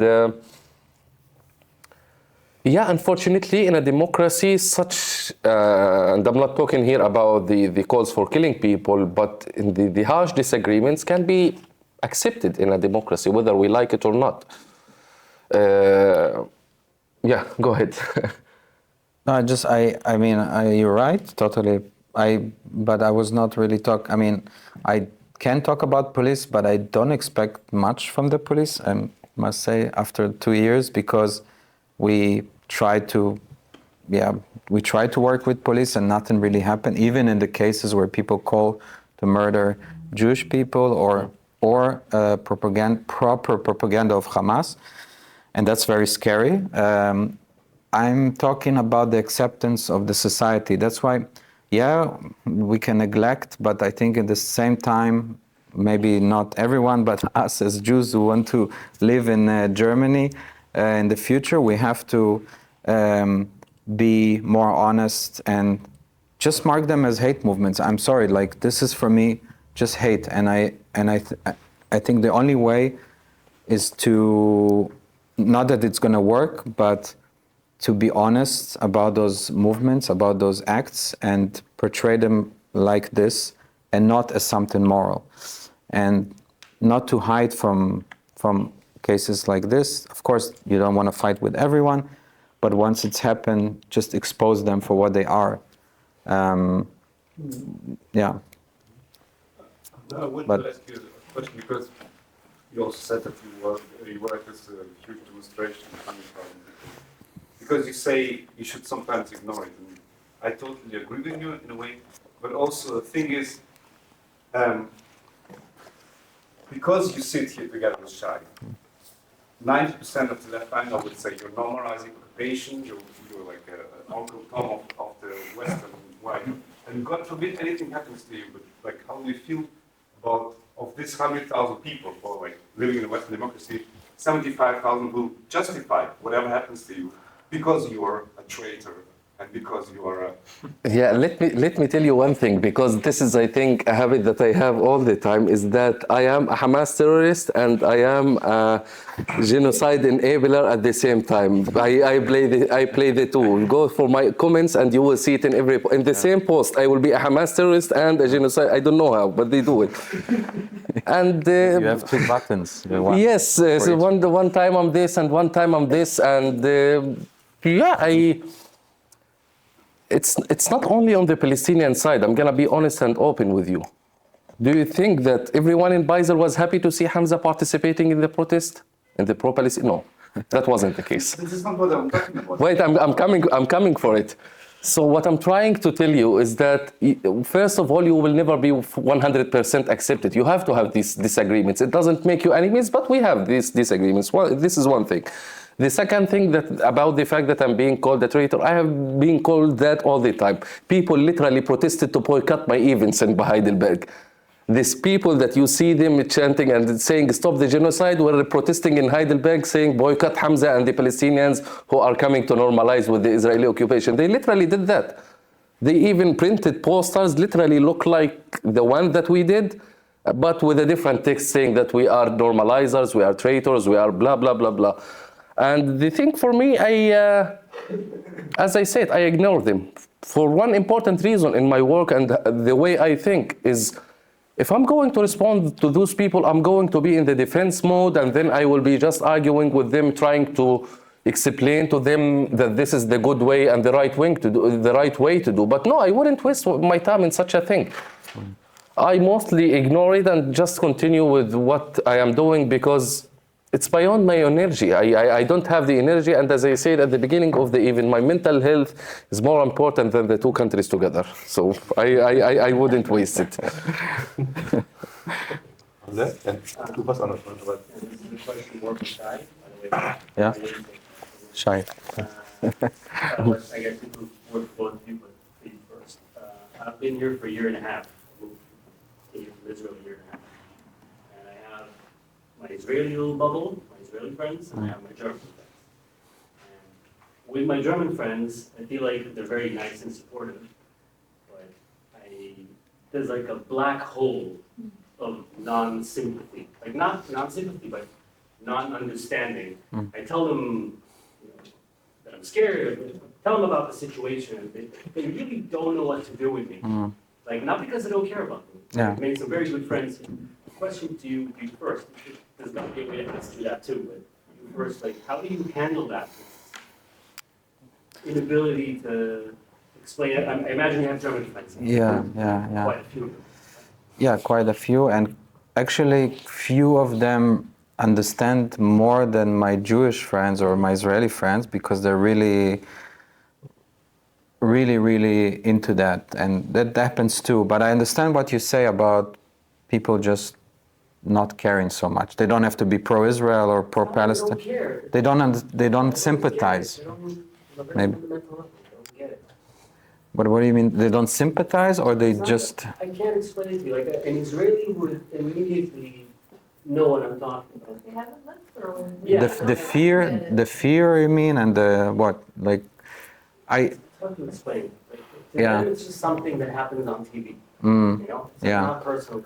I can explain what he means. I actually, it can be actually explained with an article that was written by Yoav Gallant, the defense minister in Israel, or one minister that I'm not sure about the name right now, but it's a recent article where he said, when the war started in Palestine, Israel, I talked immediately with the prime minister in Spain and told him that yes, we have a terrorism problem. They invaded, they killed, and they kidnapped. And the prime minister responded and said, yeah, we also have terrorism in Spain. We are working hard against it. And he said that I realized how disconnected he is from what I'm talking about. He thinks that a bomb planted in a random street in Spain is equalized to the terrorism that we have in Israel. So I stopped going with the conversation. I think this is what you were trying to say, is that it's really hard to explain to them, as your friend said, because they did not have to live with the consequences or with the realities with this conflict. And I don't think you will find a proper way to explain it to them. It's really hard, it's really complicated. How I can explain to Ajay and Gaza that we don't have Google Maps in Gaza. We never use it. We don't have trains. We don't have public transportation. We don't have PayPal. But I will tell you about our life in Gaza and you will feel that we are living in a totally isolated desert that no one knows about. But that was our life, literally. When I went out of Gaza, I felt I'm in a totally different world. What is this Google Maps? What is this train station? What is this bus? Wait for it. So it's really complicated, and it depends on where one of us lives. You just like let it go. You just don't talk about this. I think so, yeah. I would sometimes neglect, because to be honest, sometimes like when I talk about anti-Semitism, it's, as I'm sad to say it, it doesn't count as racism somehow. It just doesn't count. You can talk about it all the time and people will be like, okay, but there's always this but or something like, okay, but what happens in Israel and then what they heard on the news, and then you realize, okay, then it doesn't really count. And that's sometimes the best you can expect, because I remember times where I was really frustrated and I needed more than just listening, and I didn't get it, and I was emotional about it, and it doesn't help in friendships or something like this, so, or with colleagues. And sadly, I don't know how to explain it, but as we see it, there's a double standard when it comes to anti-Semitism. And again, this whole thing that it's just Israel critique, they always put it as, or they are just anti-Zionism, it's just against Israel, they're against Benjamin Netanyahu. The situation is so hard, people are emotional. I hear it so many times, and inside it justified a lot of what we try to portray as our daily life. And I have no idea where it comes from. I have no idea why it's like this. I mean, I have some theories, but it's maybe something you also have to expect that it also happens. But maybe if I can jump in, well, you can say it doesn't matter and it doesn't get attention. This couple gets thrown out of a leftist cinema. Yeah. And it's in all the news. It's in all the news in Berlin, at least. Where does it happen? Because it's anti-Semitism. It isn't that anti-Semitism doesn't get media attention. I don't need media attention. I don't care about media. Okay. Where is the demonstration? Have you seen one demonstration against anti-Semitism that was not by some Jewish organization? Like, where's the left when they don't see it? If they would see it, they will have to admit that part of that is coming from them. The right wing, I don't expect them to do demonstration against anti-Semitism, but the left does demonstration. Just now, Merz said one word, and there was thousands. I know, yeah, okay, this word is problematic, but everything triggers everyone. But when it comes to Jews, nothing. Nothing. 2 years, I didn't see anything coming from any political party, political movement. And it's even before with, you talk about the double standard with the women organization, and so that's my problem. Like the stand by, looking from the side, not, yeah. I know the extremists are not the majority, but I'm really scared that there's no counter to that. That's the scary part. There's acceptance. You directly on that, Yeah. or there was? I just wanted to basically we talked now and before about the acceptance and normalization of hate speech. I want to ask you, Shari, if you can draw some parallels. I know that you haven't been living in Israel for many years, but I'm sure you hear the conversations that are coming from there. And if you can draw some parallels between what's going on here now in regards to anti-Semitism and with what's going on in Israel with like being anything but center-right. And then what? Then Like if you can see that it's similarities. yeah, I think it's a worldwide thing. That's like there's politically everyone, like if you not think like I do, you hear a lot this words like Nazi today. Everyone calls each other Nazi like it's nothing. Yeah, of course I see it all over. I cannot compare. I live here. I can only care about what I see here. But I do feel safer in Israel. When I was there, I do feel safer. I'm sorry to say that. I don't need to think before I go to a bar if I can speak Hebrew. I'm not saying I'm paranoid and it's everywhere I go, but sometimes, yeah, if I see something, especially in Berlin, I'm thinking twice, and that's for me a bit more scary. But again, I'm not generalizing. But yeah. I just want to Yeah. emphasize what I was talking about. Okay. Your opinions will not be scolded in Israel. But someone whose opinions are a bit more to the left than you will be hate towards them would be accepted. In Israel. Yeah. Yeah, that's bad. Sure. Not much more to the left than you. A tiny bit. On the left, you mean? Yeah. But also it's more dangerous to be an Israeli leftist than just an Israeli in Berlin. Okay, yes. Yeah, or the feeling is a lot less secure. Yeah, that's also problematic. I'm not gonna shine away from those things. But what can I do? I mean, it's a problem. I hope it will change. But I see that happen so much from both sides. I agree it's a worldwide thing. Yeah. The polarization, basically. Yeah. There's also many people that say that the Kaplanistim are very aggressive and violent. And it's also true, right? In many cases. No? No, I don't know. That's also my question. I don't know. I can't speak from personal experience about that. Okay. The demonstrations are very chill. Chill? Okay. You want to say something? No, it's fine. I think Israel politics. The problem is much sharper in the big cities where there is academic youth and leftist movement and so-called leftist movement.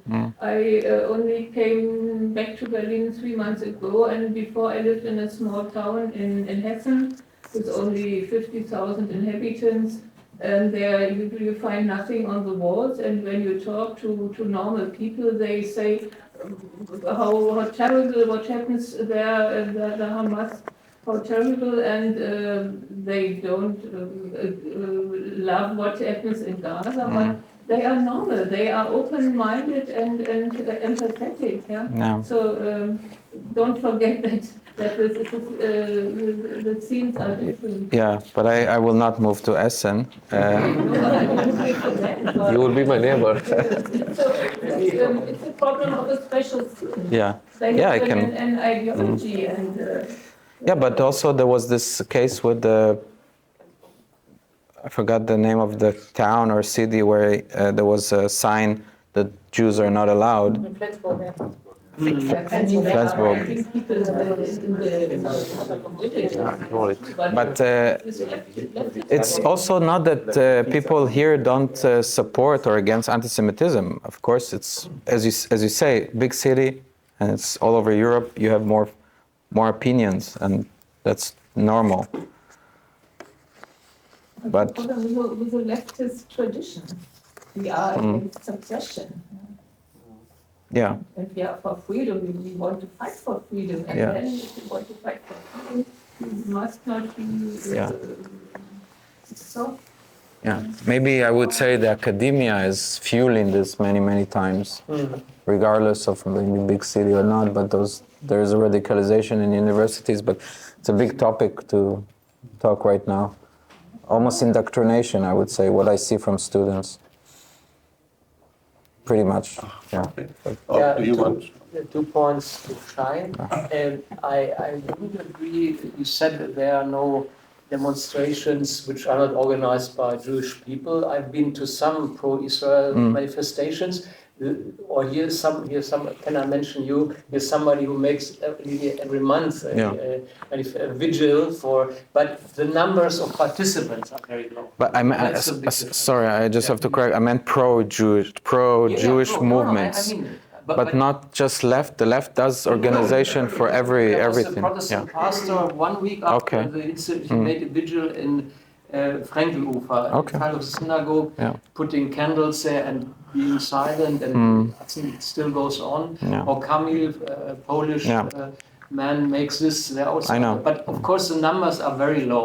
That's the big difference. It's not spontaneous. But another question. It's you said there's no war without war crime. I mean, I wouldn't agree. Of course, it's difficult, especially in built-up areas where it's very densely populated. But I mean, we have a humanitarian law, and we should not ignore it. And even Israeli officials, when Gurion said there should be clean weapons, or the IDF said we are the most moral army in the world. Okay, also now they dropped leaflets, leave the place now, but then people are pushed 5 or 10 times to secure areas, and then they even were not secure. So how can this be, you know? This is a big problem, I think. Also for people who are pro-Israel. I don't shine away that the situation is terrible. But it's not about the ideology. It's about humans. If humans go to war and with enough numbers, as I looked, I'm not a big researcher of history, but it's almost impossible to avoid stuff that other people would call war crimes to some extent in pretty much every modern war. We should avoid it. We have the rules. I'm not saying not. People should be accountable. But to expect that after what happened, there will be like a war that no civilians, for example, like people say, oh, why, that 0 civilians will die. It's just, it's very naive. I mean, I'm not saying that it's okay. It should have not happened at all. That's why I think we should avoid the next war, because I don't think the next war, even if it will be for, I don't know, other government, there will not be civilian casualties. I want to avoid the war in total, because I don't believe that there could be a war that is nice, that is okay, that people will say, oh yeah, that's it, and there will be no opinions for both sides. There will always be, because that's sadly the realization of war. Like there is no war that it's not about attacking the other side. So that's what I meant. I didn't mean to cover if there is war crimes, to say it's normal that it happened and it's okay that it's happened and those people should not be punished. I'm not saying that. But here is the point, Shai, as you said, accountability, punishment. During the war in Gaza, we saw many videos, many photos of, for example, Israeli soldiers taking the underwear of a Gazan woman and doing some photos with it, or the soldier who was gifting his daughter a birthday gift of bombing a home in Gaza and doing 3, 2, 1 and then bombing the home, and the list goes on. The problem for us as a Palestinians, when we see how much of those were held accountable, how much of those do we know that they were punished for the wrongdoings that they did? The same goes for the West Bank, which we didn't talk about today. Just in the past week, the UN documented 69 attacks by the settlers against the Palestinians. How much was arrested? I mean, even according to B'Tselem, the Israeli police only investigated 1/3 of the complaints by Palestinians against the settlers. This is the investigation. The rate of this investigation to end up with a charge or other thing, from 2005 to 2023, according to Ishdin, it was less. More than 90% of these accusations don't end up even with the charges. Yeah. So this is what makes it hard for us, is not to see accountability, and this is actually supports Hamas's narrative in a way or another, because Hamas says, look at the Palestinian Authority in the West Bank. They said we accept two-state solution. They recognized Israel. They do security coordination with them, and what the settlers do to them, they attack them, and the government does not do anything. That's literally what they used to tell us in Gaza. But here in Gaza, you have Hamas, we are protecting you, we have rockets. Of course, it's all lies, but what I'm trying to say is that there is some people who fell in this trap. They believe it. They believe, okay, Hamas might protect us with those guns, RPGs, or whatever. So the problem for us is not to use only the word accountability to say that accountability must be, to see it. I want to see it being done, for example, for the Israeli government to say, for example, because for a specific period there was no terrorist attacks in the West Bank from the Palestinian side, we are going to stop settlements building in this specific area. We are going to grant it fully for the Palestinians to govern. Once you do that, you are encouraging them to do more. This is what I'm trying to say from the early beginning, is that you have to give the Palestinians something to argue with with their own society. They cannot argue once they don't have anything. Yeah, no, I totally agree. In the West Bank also, I would not say it's not connected, but it's a very different story what's going on there, and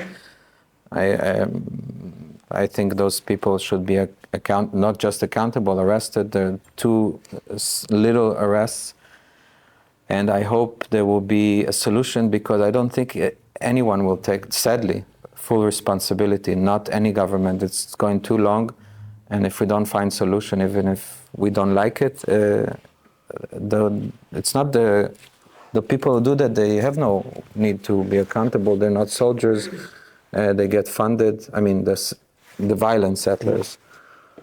So, yeah, that's why I really hope there will be a solution, and so that will not happen, because, yeah, it's hard to see, even if I want somebody that really take it as a threat and put them in jail. So, yeah. We have one or two questions. Let's finish with it. Yeah. Short comment on accountability of soldiers. We never seen in history accountability of soldiers, of German soldiers, of Turkish soldiers, from anywhere. There is no accountability. You can't. It would be a great thing to have people accountable of war crimes, but we don't see it in history.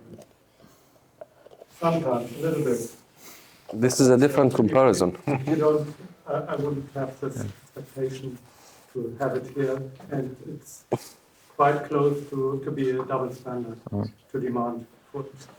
No, I think this is a totally different. Sad to say. Yeah. Sad to say. But we can at least maybe agree about not the soldier. I think the second point was the violent settlers who are. They don't have. They even attacked the army last year twice. Yeah, they're very aggressive to everyone, and violating Israeli law. Yeah, and they're not. They don't have uniform. They're technically civilians. They should not. You know, at least if you're a soldier, you can say you have some power to inflict some force to maybe stop bigger force, and then you can. But they don't. They don't do that. They're just civilians. So at least that, and yeah, and it's like a moral thing that I think the Israeli government should do, because it's their own citizens. It's not we're not talking about now hunting them all over the world and stuff like this, but the army is there already, like so. So we're But running out of we time. want We have to- one No, last they want question. to finish and your then- third. The what? No, just there, they want to finish. Ah, okay, yeah, it's very long. That's the one. Yeah. First mini question, how old was I am? Take a guess. I'm 28. 28, okay. Yeah. I'm not asking, I'm asking because I'm 40, I'm 40 years old Israeli. And I'm asking this in the context of what you said about settlers. Like, when I was a kid, I was very left-wing, and I wasn't a crime yet. It wasn't a crime to be Israeli yet. And we all thought that if you just talk to each other and reach an agreement, we're all going to have peace. And then the terrorism started, the Intifada started, and Israelis like me stopped. I protested against the settlements. I still think they're terrible, and that they're not going to stop hurting Palestinians as long as you do something about that. But the more the Intifada got worse, the more I realized that I just don't care anymore. And I'm asking you if there was a parallel to that on the Palestinian side, because you also trusted us.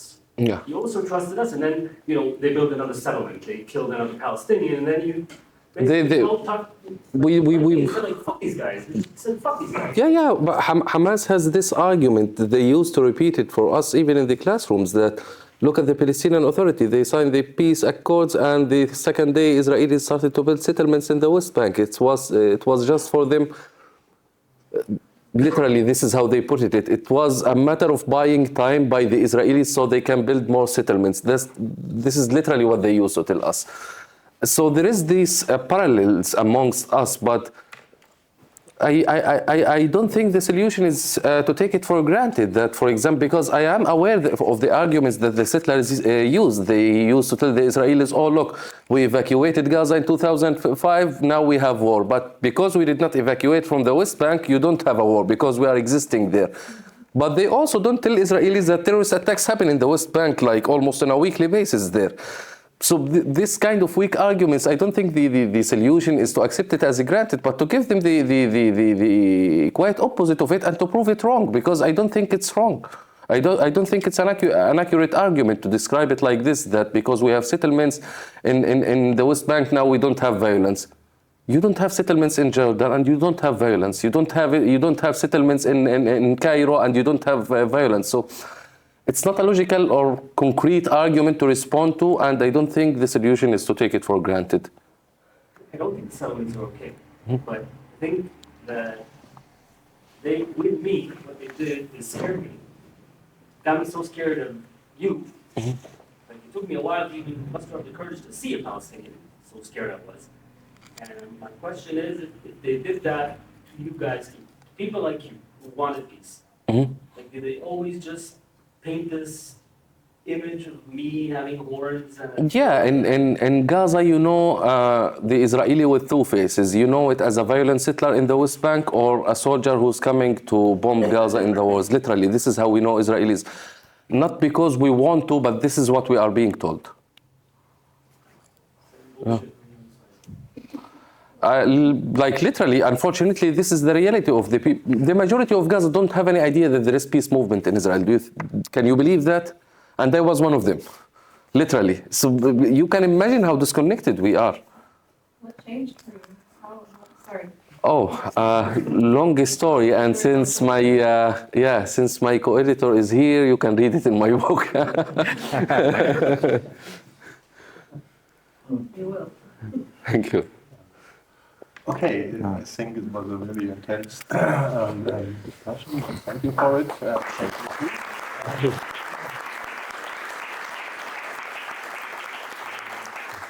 I wanted to give you both the final words on, give us some hope, give us some perspective.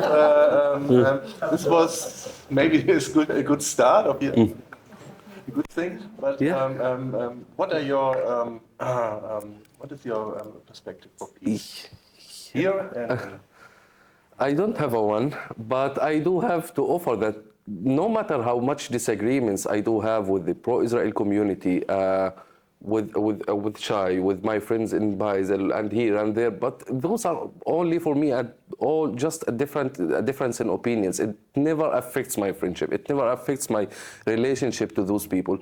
And yes, this is, I think, the key is not to make the disagreements about the opinions, unless it crosses the line, to affect our relationships to each other as two Israelis or Palestinian or Israeli or whatever. And yeah, I don't think we are in an impossible situation. I mean, sitting here in Germany, and yeah, the situation here is different from World War II. The same goes for the Middle East. So I don't like this, that peace is impossible to happen between the Palestinians and Israelis. Yeah, you could have, I don't want to make comparisons, but you could have also said that when the Nazis were here, or you could have said that in Jordan, or in Egypt, and still peace happened. Even in Emirates, I think none of us ever expected Emirates to be one of the first Arab countries to make peace with Israel, and they did it. And it's going well, actually, better than Egypt and Jordan. So I think we still do have hope, but yeah, we have not to forget that the leaders are some people who come from our society, so we are the one choosing our fate, unfortunately, and yeah, we have to choose better than what we have right now in the two sides. Yeah, no, it's maybe, yeah, I actually don't have so many positive things, but at least I would say, for example, Hamza itself, one person really, I think if I didn't know Hamza, my views would be different. So I'm always thinking, okay, I'm like one person closer to another good change, or another person another conversation closer to something positive. And the more I do those events, I feel more like, even if it's hard, better, like in the end. I hope you feel also a little bit better. And so not forget that things might flip. Just like, for example, I don't want to compare, but 7th of October flipped everything. We can have another thing that might flip it for the good. I do like that we are, there is a prosperity, at least in the Middle East, to have a peace, and who knows how it will affect. It's given me some hope, and yeah, and that's like, just support each other, support the moderates, and hopefully what happens here in 2-3 years will be normal.